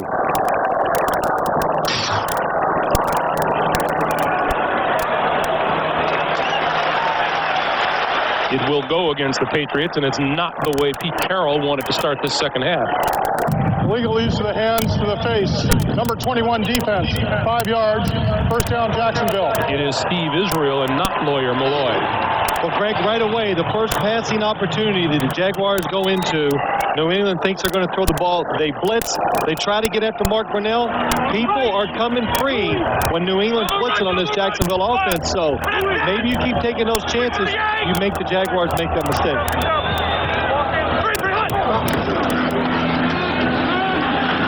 Brunell throws and overthrows his intended receiver, Damon Jones. Well, again, put pressure on the quarterback. Mark Brunell, every time he gets hit, he really gets up limping. And, you know, anytime your feet, we talked about how you get these high ankle sprains. When you're planted in the ground and somebody hits you, makes your upper body twist. But here's a blitz by Willie Clay. It's picked up by Brian DeMarco. And then Willie McGinnis comes free, lays the hit on Mark Brunell. Second and 10 from the 37. Taylor. Up after just a few steps. You know, you look at Willie McGinnis on that last play, much more active in this game than he was last week against the New York Jets. Last week was the first time he had a chance to play and have some extended action in quite a while. And he said last week was just, you know, I was just testing it. This week I'm going to let it go because it's the playoffs. It could be the last game. And he feels a little bit better. What did he say? I'm about 90%. 90. And this defense needs for him to step up and make those big plays. Brunell from the shotgun. Throws it to the outside and incomplete under tremendous rush up the middle. Jimmy Smith was his intended receiver, and again, Brunell gets up off the ground. Now the defense, what a good first series they had. They pressured the quarterback every single time. Again, Steve Israel coming down from the bottom, a little blitz, just trying to confuse the Jacksonville offensive lineman who to pick up. They get to the quarterback. Now the defense leaves the field. They go, come on, offense, do something over there. They do that, Greg. They do. They yell at you. Barker. Troy Brown inside his 10. And is cut down before he gets to the 15-yard line. 55-yard punt. Will Moore with the big tackle for Jacksonville. Look at Mark Brunell's left ankles. He just tries to hand the ball off on a running play. You can tell it is really starting to hurt him. Can't get up on his toes at all to push off. And the first play is a running play for the New England Patriots. And during that timeout, Jonathan Quinn, who has started the last 3 games, was loosening up with a purpose on the sideline. Oh, yeah, and his heart just sped up about 50 beats, per minute. But Jonathan Quinn, Mark Brunell, I think, had a good line about Jonathan Quinn. He knew that Mark Brunell was going to start this week, and he took a big breath and a sigh of relief, and he goes, I'm just glad I finished on a high note. He beat the Pittsburgh Steelers on a Monday night game. And Edwards tries the right side, and not much It's there, coming up from the secondary, Donovan Darius, the rookie out of Syracuse. Well, probably the most disheartening thing that's happened to the New England Patriots in the first half, besides the fact, well, they didn't do anything very well on offense, but at least they expected to be able to do this. Hand the ball off and run at this Jacksonville defense and have some success. Darius and Kevin Hardy making the hit. And the Patriots, boy, look at 9.9, the average yardage to make on third down. Well, that's the big thing. That's why they get a lot of those zeros. When you got to go far on third down, it's hard to pick up in the National Football League. Zolak has a man, complete, first down to Troy Brown. 12 yards and a first down. Boy, did the Patriots need that one. Well, they did. I mean, this will make a lot of people feel a lot better for New England. But Troy Brown, that's a good job. You see how he went up the field, made a little move to the outside, and then made a quick cut inside, created separation between the defensive back and him. Scott Zolak finally has an easy completion. Only their second first down of the game.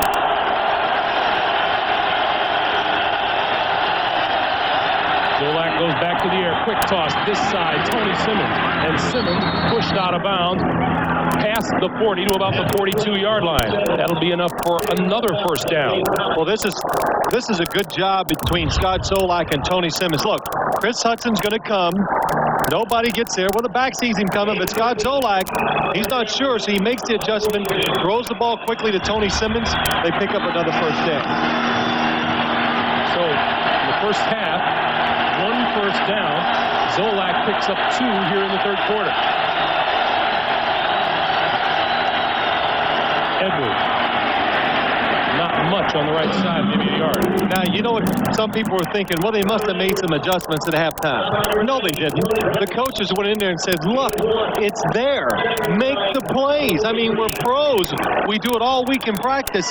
Let's just execute on the field. Ernie Zampese, the offensive coordinator. In fact, what did Pete Carroll tell us this week? We had a great week of practice. Scott Zolak was as sharp as he's ever been. But then he hesitated. He goes, but you never know. On 2nd and 9, Zolak keeps it. Rolling, throws, incomplete. Lovett Purnell looked to be open a lot sooner in the pattern than before Zolak threw it. Yeah, Greg, you're exactly right. He is open right from the start. Here he is at the top. He's going to run out here. Now watch Scott Zolak. You make the fake. You're running out there. The receiver's open. Throw it. And he waits too long. The ball is tipped. Incomplete pass. So now 3rd and 9 for the Patriots. They need to get to the 48-yard line of the Jaguars. Penalty marker. Zolak over the middle has his man, Troy Brown, and Brown close to the 35. 22-yard pickup, but let's check the flag. Jacksonville appeared to be offside. Jacksonville offsides. Now I'm wondering why all of a sudden is Jacksonville blitzing the New England offense. Defense. Number 90, penalties decline.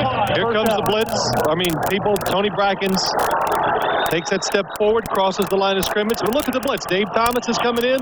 What this does, if you protect the quarterback, it creates wide open holes behind the defensive line. And look at Troy Brown. Nobody around him.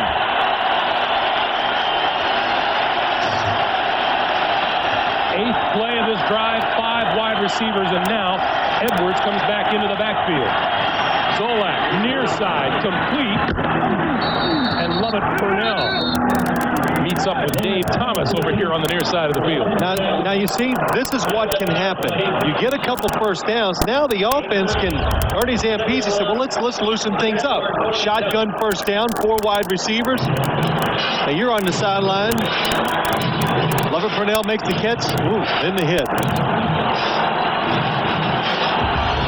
In the first half, Patriots had 54 yards, 57 on this drive alone.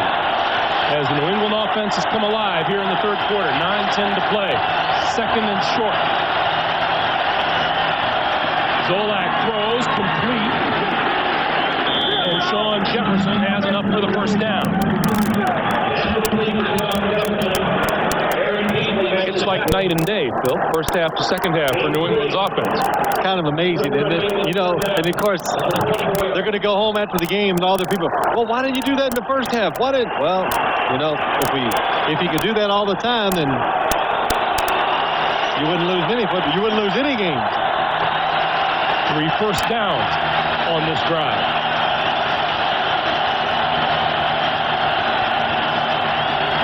Straight ahead, Edwards with a head of steam inside the 20 to about the 17-yard line. Now they got the defense off balance. They got the defense. We always talk about this. Now the defense is reacting to what happens on offense instead of attacking, which they could do in the first half because the offense was struggling so much. Shotgun on first down. Draw play this time. Picks up 7 to 8 yards. 2nd and 3. See the Jaguars running defense, which we mentioned earlier, has been a problem for Jacksonville.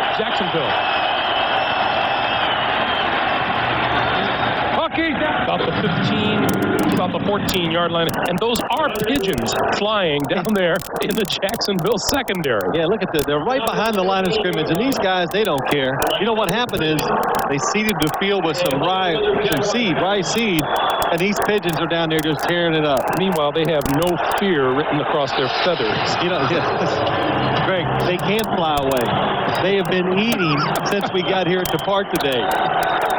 What's the old saying? Sometimes you just got to eat hurt. Yes, you do, and they are. They're doing it. That is a first down for the Patriots at the 15-yard line. The Pigeons are at the 7. Well, there was a game here on Friday, the Gator Bowl, and the Pigeons, there was more of them on the field. A couple times they actually hit some of the players. As the players finally ran up by them, they'd fly away and they were bumping into the players. All I know is as Zephyrus Moss heads out to the right, we're going to have some fricassee at about the 5-yard line.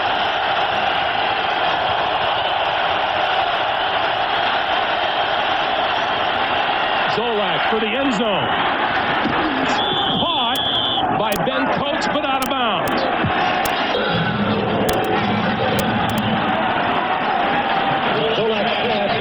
Well, Scott Zolak taking a chance. He sees he has a chance for the touchdown. Bryce Pop, Ben Coates one-on-one. And the ball hits the ground. Doesn't look like he quite got possession before he went out of bounds. Well, you talked about the change in the Patriot offense. How about Zolak? 5 of 16 for 39 yards in the first half. 5 of 7 for 60 yards here in the second. Play clock is down to 5. Zolak will have to hurry. And now he calls timeout. First timeout of the second half for the Patriots. Stops the clock with 7:13 to play here in the third quarter. As we welcome you back, Pete Carroll was up in arms during the timeout about something on the sideline. Well, he wanted the play clock reset so his offense would have time, because by the time the offense got in the huddle, there was only 15 seconds left on the play clock. They break it, they got like 6 seconds. They didn't give his offense a chance to get the play off. 2nd and 10 from the 14.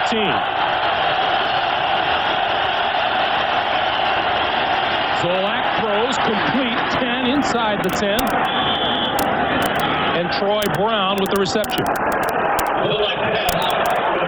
Well, when you get in this part of the field, once you get inside the 20-yard line, you're going to have to learn, or you've got to catch the ball in traffic. Troy Brown coming across, trying to create a little traffic problem. Sits where there's nobody at. Scott Zolak on time, good protection, delivers the football. Brian Schwartz with the quick hit. And it's a 3rd and 5. And a big play for New England in this game.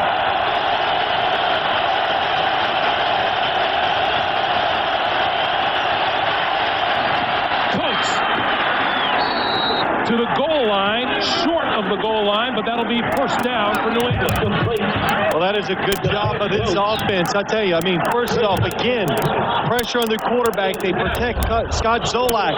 And then inside, when you know you're going to get single coverage on Ben Coates, where only one defender is trying to cover, and Bryce Pop, a linebacker, trying to do that, Ben Coates is always going to win that matchup because it's like they say, he just has that knack, and that knack is called going down there, putting your big body on him, pushing off, and getting open. That looked a lot like Andre Reed at the goal line down in Miami yesterday, did it not? Shot clock, or play clock, is down to 1, and now New England calls another timeout and stops the clock with 5:48 to play in the third quarter. Telling you about the difference between Scott Zolak first half and this drive alone. Well, in this drive alone, I mean, a couple things. The Jaguars said they got a quarterback over there, backup quarterback in there, a rookie running back, a backup wide receiver. They can't string enough plays together to score touchdowns. This is the 15th play of this drive. On first and goal, Edwards goes up top, and he comes up short. Linebackers Brian Schwartz, Kevin Hardy were up there to meet him. Now, this is something that's really become hard to do in the National Football League, is run right up the middle in situations where there's a couple inches to go for a first down, or if it's a half a yard to go for a touchdown. And Robert Edwards tries to go over the top, but look at all the people in the middle. John Yurkovich, number 64, was right in the middle of that. Did a good job of winning the battle at the line of scrimmage. Zolak keeps it, throws, goal line, and short. There is no touchdown signal. Tony Carter out of the backfield. And it'll be third and goal. Now is the time, you know, you're out there in offense. Now you start getting nervous about this. But Scott Zolak does a good job of moving around, makes the throw. Good spot by the officials. A little short of the touchdown. For all of its problems stopping the run, Jacksonville's defense has allowed one rushing touchdown over the last 20 quarters. Edwards cuts it back. Touchdown. Robert Edwards, 1 yard touchdown run. Well, that was work. From 3 inches out, it took him 3 plays. And then you almost have to take a chance by pitching the ball to Robert Edwards to go outside where you could lose 4 or 5 yards and have to kick the field goal. But a good job by Robert Edwards. What you do in these situations, you take it. He sees a little bit of daylight inside. Take it immediately. Good job. Get the touchdown. Robert Edwards is the only Patriot who has scored a rushing touchdown this season. The extra point is good. 9 during the regular season. 1 here in the postseason now. 17-play, 85-yard drive. Pete Carroll says, we're on the board. Welcome back to Jacksonville. The sun is suddenly shining on the New England Patriots as they engineer a lengthy drive to cut the Jacksonville lead to 12-7. From the goal line, Reggie Barlow. 20, out to the 23-yard line. And Mark Brunell trots back onto the field with the offense. Or does he? As we come back to Jacksonville, we remind you, log on to NFL.com for complete wildcard coverage and get an insider's view from Packers safety Darren Sharper. Plus, this week's player spotlight is 49ers wide receiver Terrell Owens, NFL.com. So Brunell back in quarterback, and he starts off with 4 wide receiver. Quick drop, throws complete and incomplete. Drop by Damon Jones. Mark Brunell has had himself a rough afternoon so far. Well, he has. I mean, you come in the game, your ankle's a little sore. The Patriots have done a good job of making him move around, and they're letting him know when you throw this football, we are going to hit you. And we're starting to see the effects of those hits as he walks around. Even as he hands the football off, he's limping, having a hard time doing it. On the left side, pickup of about a yard.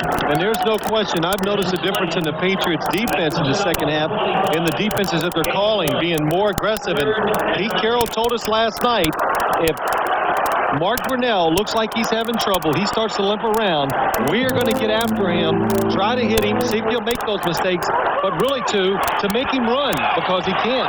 That's going to be hard for him to throw the football.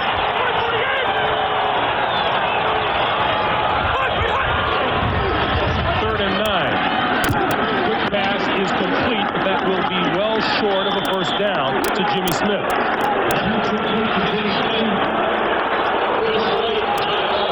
And a few boos come up from the crowd. Pete Carroll is all fired up.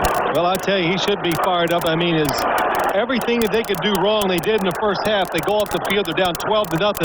Then they come out in the second half. The offense goes right down the field. They score the touchdown, and the defense, they've got it figured out. Troy Brown is deep for the Patriots. Not a good kick from Barker. Bounces one. Brown at the 28. 40. Across the 45-yard line. Kevin Devine with the tackle after a 16-yard return. Tonight on CBS, knowing that junkies will do anything for a fix, one city has hit on a novel way to fix the problem. Does it work? Find out on 60 Minutes tonight. Then, can a woman be saved by her abusive ex-boyfriend on Touched by an Angel? Followed by the CBS Sunday movie Sabrina, a romantic comedy starring Harrison Ford, Julia Ormond, and Greg Kinnear. Tonight on CBS, America's most watched network. Good field position for the Patriots, who look to build on the momentum from the previous drive and the touchdown. They trail 12-7. Zolak, complete, first down, Tony Simmons. Boy, good job by Scott Zolak. He looked out there. Aaron Beasley came up short. Zolak was going to throw it short, pulled the ball back down, went behind him and got the completion. Watch this. He looks to the right, going to throw it short. No, and then he pulls it back and then sees the open receiver, Tony Simmons, deeper down the sideline and makes the throw. Tony Simmons makes the catch. When we talked with Scott Zolak last night, he didn't lack for confidence. Edwards hit hard in the backfield, a loss of about 4. Eric Curry, the 6-year man from Alabama, met him head on. Well, Jacksonville playing a lot of different people up front. Eric Curry, number 75. Look at the penetration and just knocks the blocker over. Bruce Armstrong knocks him to the ground and then makes the tackle. Eric Curry's 6'6", 269. More than a match for Robert Edwards at 5'11" and 220.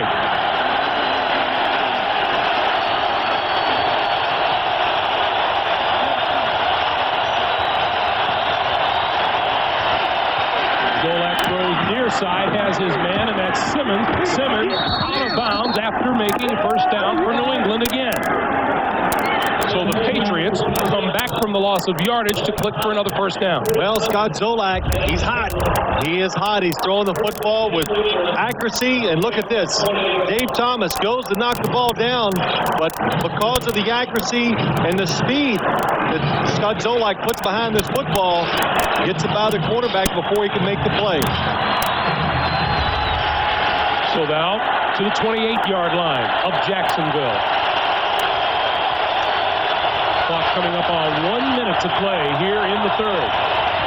Zolak in the flat. Edwards, room to run. First down, out of bounds inside the 15-yard line. Now that play has been there almost all day long where Robert Edwards is swinging out of the backfield. Nobody there to cover him because the Jaguars have been putting so much emphasis now down the field covering Ben Coates that nobody can come off and cover Robert Edwards. And that play he threw the ball in the end zone to Ben Coates, Robert Edwards was wide open. If he'd have swung it to him then, he might have scored. Cedric Shaw in the backfield. And the give is to Shaw across the 10. And, you know, these last two drives by the Patriots, if 73,000 people could collectively go, uh-oh, that's about what has happened over the last few minutes here. Yes, it has. I mean, it's amazing. You hit that first third down. That was the key for the New England Patriots. Scott Zolak, they finally picked up a third down. They kept a drive going. It gave them a little confidence. And all of a sudden, the play calling gets a lot easier for Ernie Zampese. That Cedric Shaw run is the last play. That's the end of the third quarter with the score. The Jaguars 12, the Patriots 7. We'll come back after this message and a word from your local station. You're watching the NFL on CBS, America's most watched network.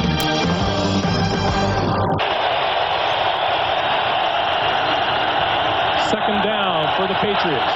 They need to reach the 3-yard line. Zolak with time throws and overthrows his man in the end zone, Shawn Jefferson. Well, he had Shawn Jefferson open for the touchdown, but watch what happened. Zolak, the pressure, the push by Kelvin Pritchett, gets up in his face. He waits a little too long to throw it, can't follow through. The ball sails high. You see that? He had to keep his arm up real high, throwing the football, and you can see Shawn Jefferson is wide open. Look what he did in the third quarter. 11 for 13. 3rd and 6. Zolak over the middle, dropped by Purnell at the 5-yard line.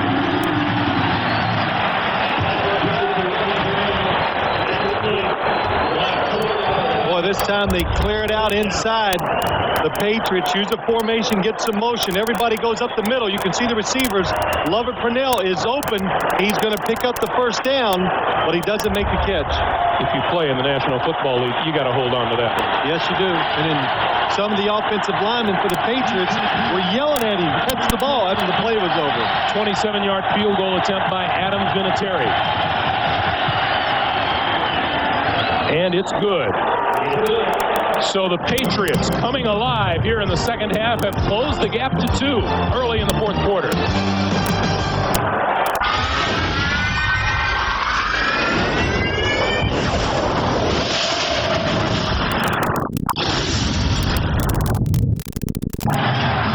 Carroll's New England Patriots have clawed their way back from a 12-0 halftime deficit with 2 significant drives, and it's now a 12-10 game. Reggie Barlow for Jacksonville from the 11, 25, and about the 30-yard line. And Mark Brunell, hobbled, sore ankle and all, comes back onto the field. Well, you know, he's kind of like Mark Brunell's just got to make up his mind. Hey, this ankle hurts, but so what? Nobody cares. And you just kind of really just got to forget about it and somehow hang in there and just tough it out and make the plays. I mean, it's like Scott Zolak. Everything went bad in the first half, but he came out here and, you know, at halftime probably gave himself a little thought. He turned things around.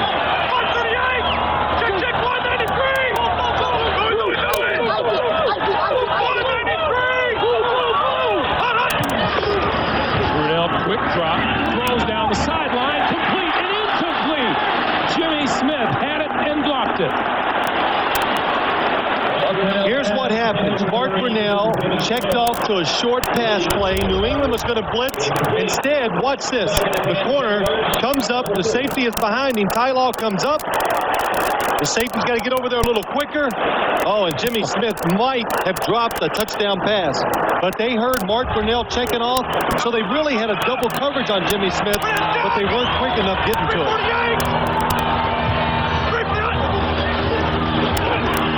Brunell back again, popped up into the air and falls incomplete. I mean, Greg, that last play, Mark Brunell checks off. New England, they hear it. They do a really good job, I think, of changing their coverage. Mark Brunell makes a terrific play. It could have won the game. Jimmy Smith catches it. It looks like he's going to score. It could have been enough to win the football game, but now what are you looking at? 3rd and 10, you're in a tough situation. You saw defensive coordinator Steve Sidwell there. Now his Patriots looking at a big 3rd down stand.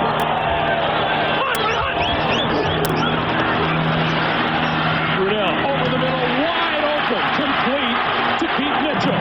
Mitchell across midfield for a first down. Well, it was a nice blitz or a blitz by the New England Patriots, and we talked about it earlier in the game. When you are going to blitz, there are going to be people open over the middle of the field, but Tony Boselli drives Chris Slade out of the picture, and look at the middle of the field, how wide open. Nobody covering Pete Mitchell. When you blitz, you count on getting to the quarterback. You can only cover him so long. Jacksonville into New England territory now on first down. Fred Taylor to the 45. From the Jacksonville side of the field, probably heard more than just a few guys say, we needed that. Oh, absolutely. I mean, it was starting to wear him. Look at Ben Coates getting his ankle taped again. But yeah, Greg, you need that first down. What it does, you hear it so much. It gets you in rhythm. It gets the players, but also gets the play caller in rhythm. It becomes easier for the coordinators to call the plays. Second and 7, Taylor again. First down, inside the 40 to about the 38, maybe the 37-yard line. Boy, just about every time today when Jacksonville runs the football, it's almost always to the left. Tony Boselli driving Willie McGinnis out. Ben Coleman doing a good job getting the block. Here he is, Willie McGinnis, just way too far outside, opens up a hole inside. Now Taylor flanks as a receiver to the top of the screen.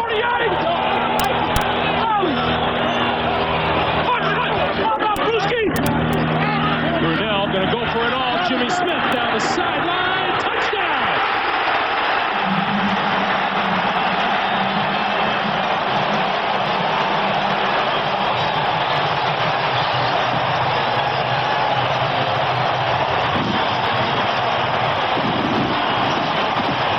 What a good throw by Mark Brunell. He throws this thing up nice and high and soft.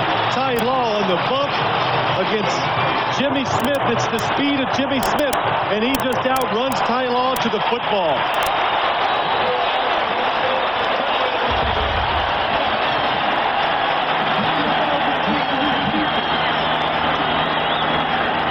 Brian Barker will hold for Mike Hollis. So Jimmy Smith dropped a possible touchdown pass on the far side, makes the catch on this side of the field, and Mark Brunell is one happy camper. 19-10, Jacksonville. Patriots scored 10 points to pull back into this game. The Jaguars answer with a 70-yard drive, capped by the touchdown pass. Brunell to Jimmy Smith.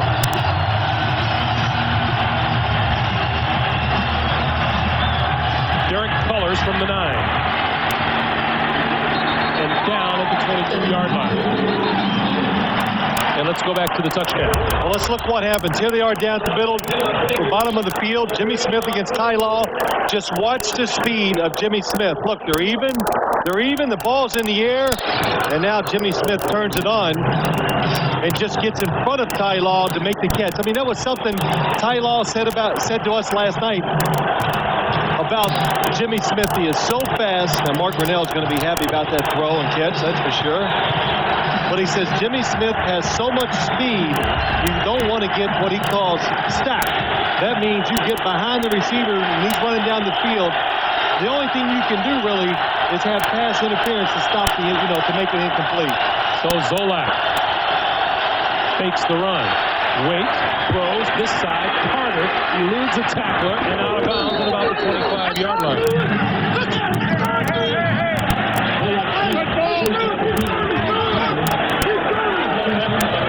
After all that, a pickup of no more than 2-3, call it a 3-yard pickup. It'll be 2nd and 7. Zolak looked for a second as if he wanted to go deep down the sideline. Well, of course he did. You want to go deep, try to make the play, but it's not there. Still plenty of time. Don't take a chance yet. Clock moving, coming up on 11:50 to play here in regulation.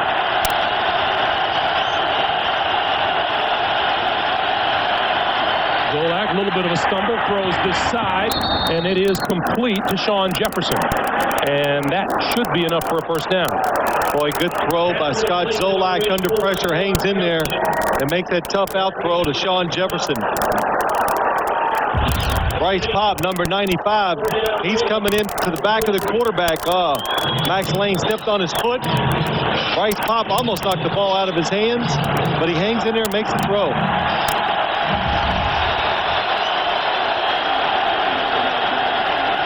First down, Patriots at their own 33. Edwards. A couple to the 35. Bryce Pop with the tackle. You know, Greg, we heard it from a few of the players yesterday. I mean, you just score to make the score 19-10. And you get the offense kind of back up, the Patriots. Most teams in most places, the crowd would be so loud and so into it, it would make it really, really difficult for the offense to execute. And we heard it from the players. They were hoping this crowd would be noisy, loud, and really give them an advantage in the game today. But I don't think they've ever been loud enough to really cause a problem for New England's offense. 71,139, the official count here today from the shotgun. Zolak has it batted into the air, and it falls incomplete. Joel Schmengi with the defensive play in Zolak's face. Well, this is kind of Scott Zolak's fault. What you got to do on these screen plays, you've got to create a little space between you and the defensive line sometimes. He didn't retreat far enough. And that's the cause of the knockdown pass. He couldn't get over the defensive lineman. So Zolak now faced with 3rd and 8. And at 8+ yards, he is 2 out of 6. Quick drop, quick slant in the air, falls incomplete, and the Patriots will have to kick it away. Simmons, the intended receiver, Kevin Devine, number 26 there to cover for Jacksonville. Well, not a disaster for New England. They did pick up a first down. What you want to do, just get a good punt, back up the Jacksonville Jaguars, and somehow come out and stop them and try to regain good field position on your next possession.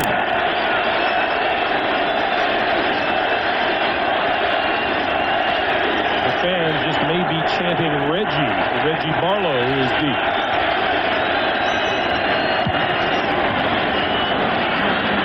This will be Barlow at the 20.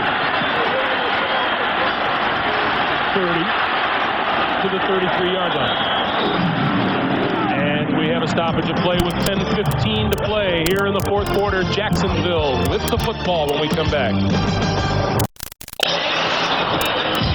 Welcome back as Wildcard weekend continues. Greg Gumbel, Bill Sims, Armin Katayan, and the rest of our crack CBS Sports staff here Alltel Stadium in Jacksonville. First down from the 33-yard line for the Jaguars. Fred Taylor. Not a whole lot there. Meanwhile, on the sideline, they're going to try to work on that offense just a little bit more. You know, Greg, I always see you up here reading those promos. You know, I'm a little jealous, so I'd like to read a promo. How's that? The TV Guide Award nominations came out today. You'd be happy to know that CBS got more nominations than any other network, including Sportscaster of the Year nominee, Greg Gumbel. How about that? Congratulations. My goodness, I'll have to... Yeah, you're speechless. Yes, I am. So is that how I get you speechless? I just say something nice about you? Is that it? Yeah, used to it, huh? Usually you just say, shut up. Yeah, that's it. Well, let's look where Fred Taylor, we've even said it a few times today. You got a great blocker on the left. 93 yards over there, doing pretty good in the middle, but to the right, only 2 attempts going to the right side. Left-handed quarterback, a left-handed running team too. 3rd and 3. Brunell rolls, throws, incomplete. Nice defensive play by Steve Israel on the near side of the field to break it up. Boy, good job by Steve Israel. That is what has really given this Patriot team Fitz, over the whole season, they've been so poor on third down passing, but today, more aggressive at the line of scrimmage, taking away a lot of those short passes, and that was a good example of it. During the last timeout, we talked about what the Patriots have to do. You said all they have to do, get a good punt, good field position, defensive stand, get the ball back in better position. Well, it worked the way they wanted. 8:58, almost 9 minutes to go, still in the game, so they only lost about a minute on that possession. Troy Brown. On Barker booms a punt. Bounces inside the 5 and into the end zone. 60-yard punt by Brian Barker, and the Patriots will get it started from their own 20.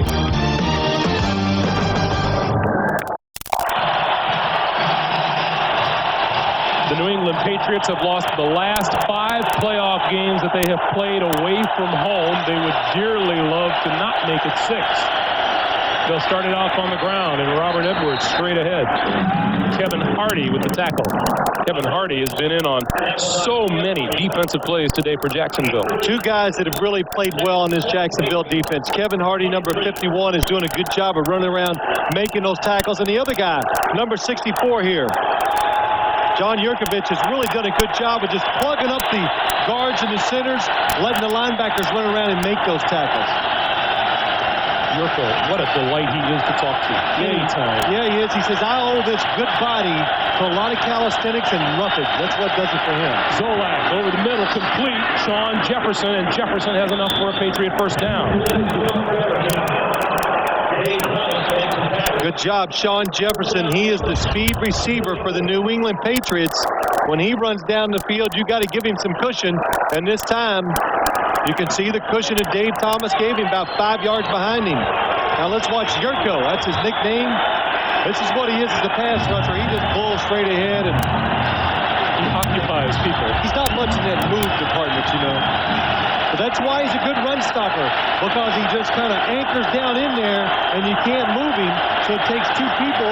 He occupies 2, and linebackers can make plays. Lost the football. Jacksonville has it. Tony Brackens, number 90.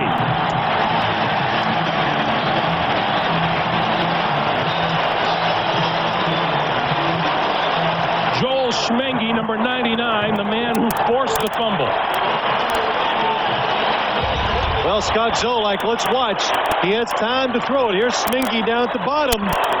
He's moving. You got to feel that pressure. Not that you can really get rid of the football, but put 2 hands on it and not give up this fumble. He kind of sees it coming. Well, apparently he didn't see it. That's why he fumbled the football. That's the 4th New England fumble of the day. The 2nd one they have lost. Jacksonville with the ball now at the 25-yard line.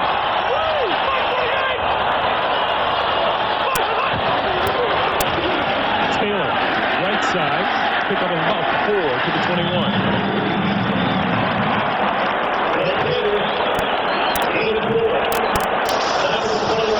Well, one good first down. Fred Taylor, 140 yards rushing today, but 1 first down by running the football for the Jacksonville Jaguars would eat up a couple minutes on the clock, and if they even kick a field goal, it would take 2 touchdowns then by the New England Patriots to win the football game. On 2nd and 6. Brunel rolls, end zone, incomplete. McCardell, the intended receiver.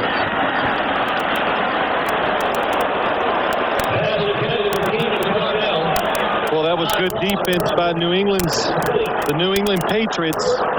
Brunel, even if he was healthy here, couldn't have run with the football, but he looks at the 1st, the 2nd receiver, then comes all the way across the field and spots Keenan McCardell in the back of the end zone and almost makes a great throw. You know, we did get the lowdown that Keenan McCardell is the man who dresses the best on the Jacksonville team. That's right. He's on that guy's best dress. Blackwell's, is that it? Mr. Blackwell? On the ground, Fred Taylor comes up short of a first down. And Willie McGinnis with the tackle. The crowd wants Tom Coughlin to go for it, and Tom Coughlin says, yeah, I'm going to go for the field goal. Yeah, that's right. No hesitation, and you got to say to the crowd, look, it's 19-10. Do you know how big 3 points is? Or are. I'm sorry.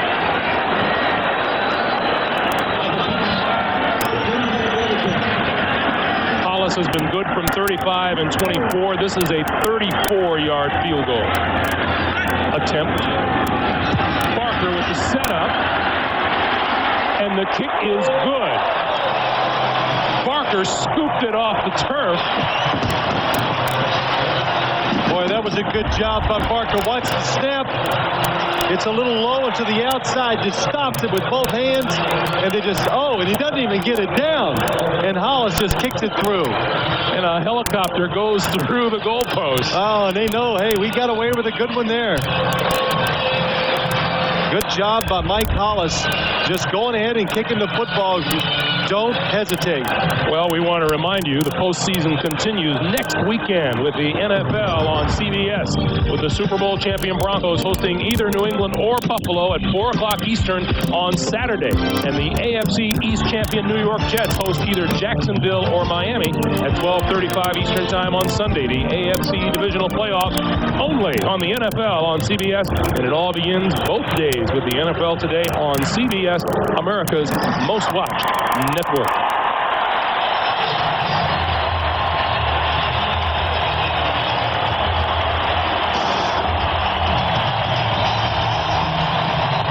Let me correct. Broncos will host either New England or Miami. The Buffalo Bills, after a terrific season, have gone home for the year. A strange game in many ways down in Miami yesterday, wasn't it? Oh my gosh, I mean, that game, you're on the sideline, your emotions changed about 20 times. Hollis' kick, Derek Cullors near his goal line. And out across the 20 to about the 22.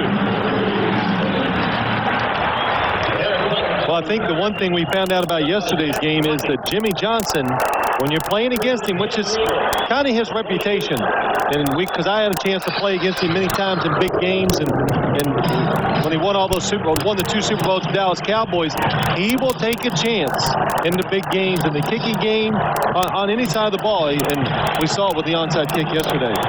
In fact, you said to me, that is Jimmy Johnson. That's exactly Jimmy Johnson. Yeah, he loves that onside kick. I mean, he's done it a lot in his career. So if you're playing the Miami Dolphins, I would think next week, though, it won't be quite a surprise to anybody. First down, Patriots, 22-yard line, and the crowd back into the game for the Jaguars. Zolak throws Edwards in the flat, and that's a pickup of maybe a yard at best. And the clock now becoming more of an enemy of the New England Patriots. Well, it is only 5.5 minutes to go, but the big thing is, too, which it is a problem, New England had to use 2 of their timeouts already because the play clock, they couldn't get plays off, so only having 1 timeout is going to be a factor. Zolak, incomplete, batted down by Dave Thomas.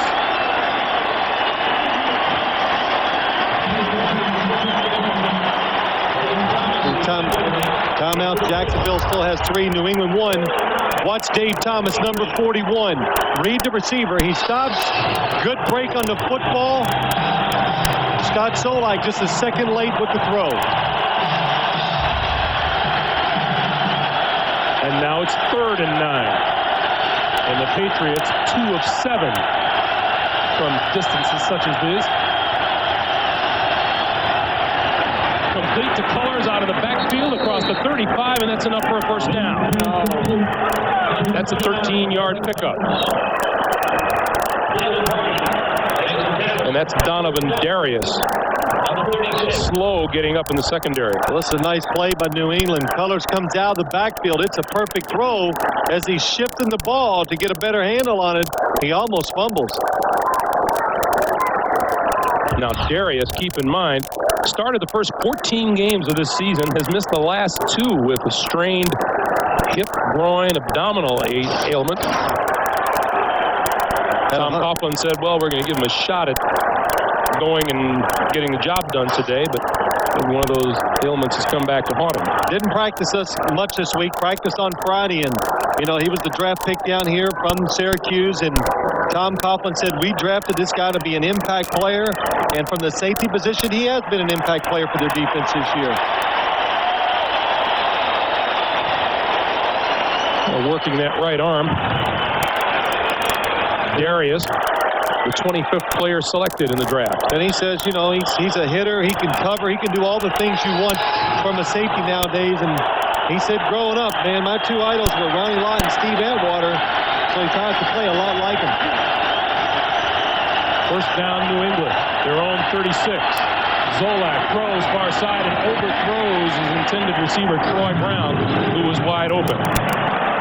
The guy who has come into the game to replace Donovan Darius is Blaine McElmurray, and now Darius trots back onto the field, and McElmurray comes to the sideline. Yeah, what about McElmurray? Tom Coughlin says, hey, we've had this guy 2 weeks. We get him off the practice squad at Green Bay. He's getting ready to go to med school, and now he's, you know, been playing quite a bit for the Jaguar defense. Zolak throws the side, incomplete. Tony Simmons.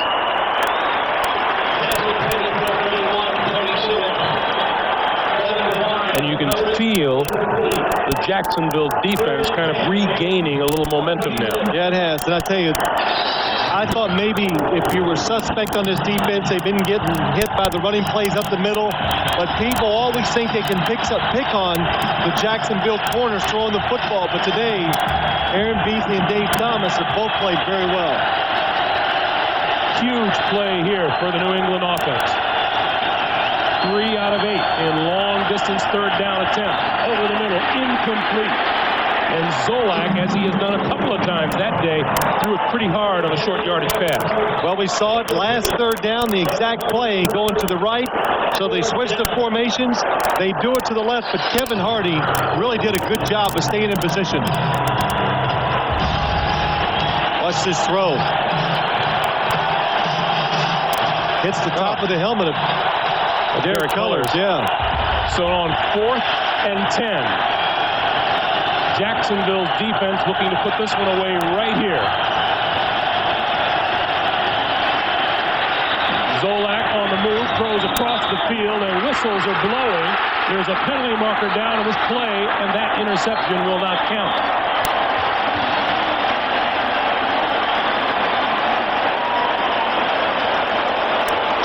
This would mean there'd have to be movement in the offensive line. That's right. Snap. False start. Right guard. 5 yards. Repeat 4th down. The right guard would be Todd Rucci.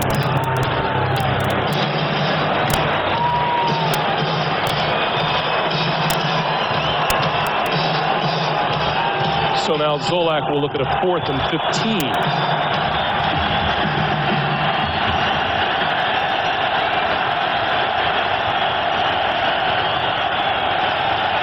Got to make sure you throw this ball down the field far enough to pick up the first down.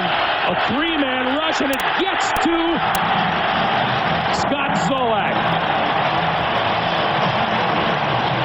Tony Brackens.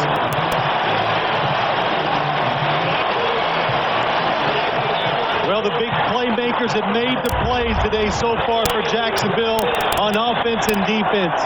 Kevin Hardy's been stopping a lot of the runs, and Tony Brackens, number 90, he's the pass rusher for this Jaguar defense, and he has pressured the quarterback quite a few times today. Comes up with a big sack on 4th down. So the Patriots take over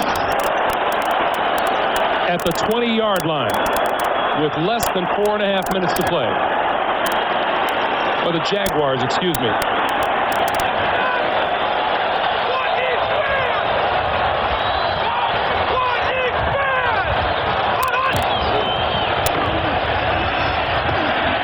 Taylor inside the 20, about the 19, maybe the 18-yard line.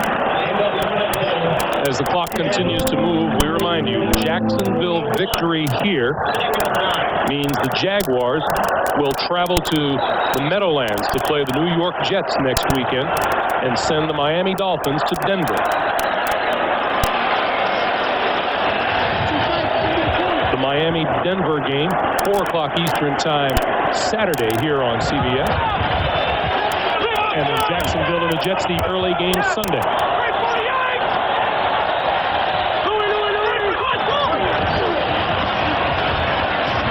Taylor again. And may have lost a yard or two on that play. That would think New England would use its timeout here to stop the clock and see if Jacksonville would throw it on third down. But here comes the run towards you. If you're the defense of New England, you play run 100% in this situation. They did stop Fred Taylor for no gain. If you're Tom Coughlin, do you throw the ball here? As you can see, I'm hesitating because I don't quite know. No, I would run it. Yeah, I think you're right. Eat up the extra time. Especially when you got Fred Taylor inside the 10, and that's a first down. Boy, that last little move was important. He stopped, looked like he was going to try to cut it back, but he did the right thing. Just keep going straight ahead and pick up the first down. When we talked to Tom Coughlin yesterday morning, he said, you know, you didn't even want to talk about Fred Taylor at the beginning of the year because he was a rookie, and Tom doesn't put much stock in rookies, but boy, where would he be without Fred Taylor this season? Well, he drafted him in the first round. He already had James Stewart in here, who was a good running back, a first-round draft pick from Tennessee a few years ago, but he says he knows from experience in this league, you need two good, solid running backs on your football team.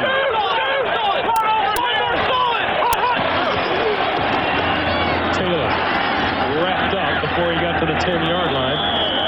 And Lawyer Malloy, Ferrick Collins there as we come up on the 2-minute warning.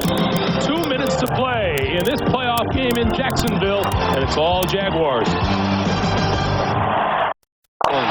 Oh, I know. Never had a chance. Fred Taylor, now the third most yardage gained by a rookie in a playoff game. Timmy Smith in Super Bowl 22. Paul Lowe with the LA Chargers, and Fred Taylor, who passed Zach Crockett, who held down the number 3 spot. Now a teammate of his when Crockett was with the Colts. Fred Taylor is going to be some running back for a couple of years in the NFL. He already is. 2nd and goal. Taylor, this side, 10, and out of bounds at about the 5. Well, he tried not to go out of bounds because he knew at the last second he did a good job of bouncing outside. And then just before he hit the sideline, watch what Fred Taylor does. Now, this is why he is such a good running back. Nothing inside, and he just has the speed to outrun you to the sideline. But look, here at the end, oh, no, I don't want to go out. Yeah, you might hear that from somebody a little later. By the name of there's the somebody. 3rd and goal from the 5.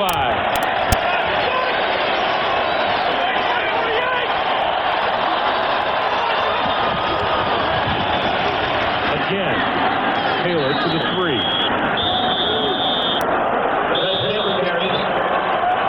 Now New England uses his timeout. Its final timeout, and stops the clock with 1:47 to play. And we'll see what Tom Coughlin decides to do here. Coming up next here on CBS Sports, NCAA basketball. The Fighting Illini will be seeing red when they hook up with Bob Knight's Indiana Hoosiers. College basketball next year on CBS Sports. CBS, America's most watched network. It's close to that March Madness time. It's getting there. You'll be working. I'll be watching. You get a little mad in March, don't you? Oh, I love that tournament. I really do. But, you know, looking at this game, Greg, Jacksonville wins. That sends them up to play the New York Jets. Tom Coughlin, of course, at one time years ago, worked on the same staff under Bill Parcells. And, in fact, we even had a little message for Tom the other day. Or as Bill Parcells likes to say, you tell Tommy, ask him if he can show us how to run that. What was it? The scissors play. The scissors play. Tom Coughlin, the wing back up at Syracuse. I think Ernie Davis was one of the runners, so Tom was good at running the play. Is that who it was? 21-yard attempt. Hollis from 21 yards out. And it's good. So Hollis, 4 out of 4 in the field goal department, stretches Jacksonville's lead to 25-10 with 1:44 to play. Well, the one thing you got to say, the New England Patriots last week, they struggled in every area that a football team came. Today they came down here, they played with more spirit, they were more emotional. The effort was there, but the execution really wasn't. That's what beat them. The first half, they had some chances to make some plays, and they didn't do it. Couldn't overcome that in the second half. While we have a moment, I want to remind you the executive producer of CBS Sports is Terry Ewert. The coordinating director of the NFL on CBS is Larry Cavallina. The producer of today's game is Mark Wolf. The senior producer of the NFL Today is Eric Mann. The NFL Today is directed by Bob Matina. Ross Schneiderman, the associate director of today's game. Our associate producers, Chris Svensson and Peter Rogaris. Our broadcast associates, Steve Karasik and Greg Freeman. Assisted ably here in the booth by Paul Newman, Michael Gluck. Paul Newman? Oh, not that That's Paul Newman. Not that one. Yeah. Well, he's a handsome fellow, too, you know. This Paul Newman I'm talking about. I think you ought to change your lenses.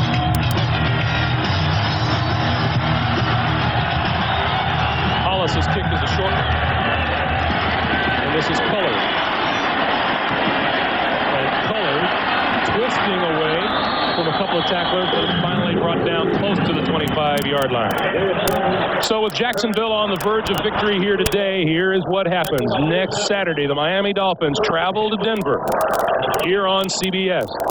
4 o'clock Eastern time Saturday. On Sunday, the Jacksonville Jaguars will take on the AFC East champion New York Jets. Jacksonville 1-1 all time against the Jets. They didn't play the Jets this year. On December the 21st, I think we all recall Miami defeated Denver down in Miami by a 31-21 score.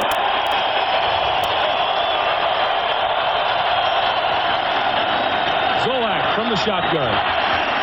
And overthrows his receiver, something he's done a couple of times today. Well, I think some of the players on the Patriots sideline, they're kind of congratulating each other a little there. I mean, some of them know they gave a good effort today and had a lot to overcome, a lot of injuries, a rough end of the season. And we even heard Mike Lombardi say on the CBS pregame show today that if they lost today, there was a chance that Pete Carroll's job would be in jeopardy, that he could be replaced by a new coach. And talk about that a little more after this play. Zolak deep down the middle, intercepted. Chris Hudson down at the 35 and a penalty marker flies.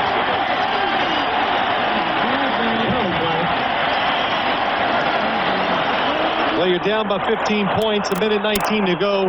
The quarterback, Scott Zolak, takes a big chance is the thing. That's what he should do. Take a big chance, try to make a big play that results in an interception, but you got to try to win the game, and that's what he was doing.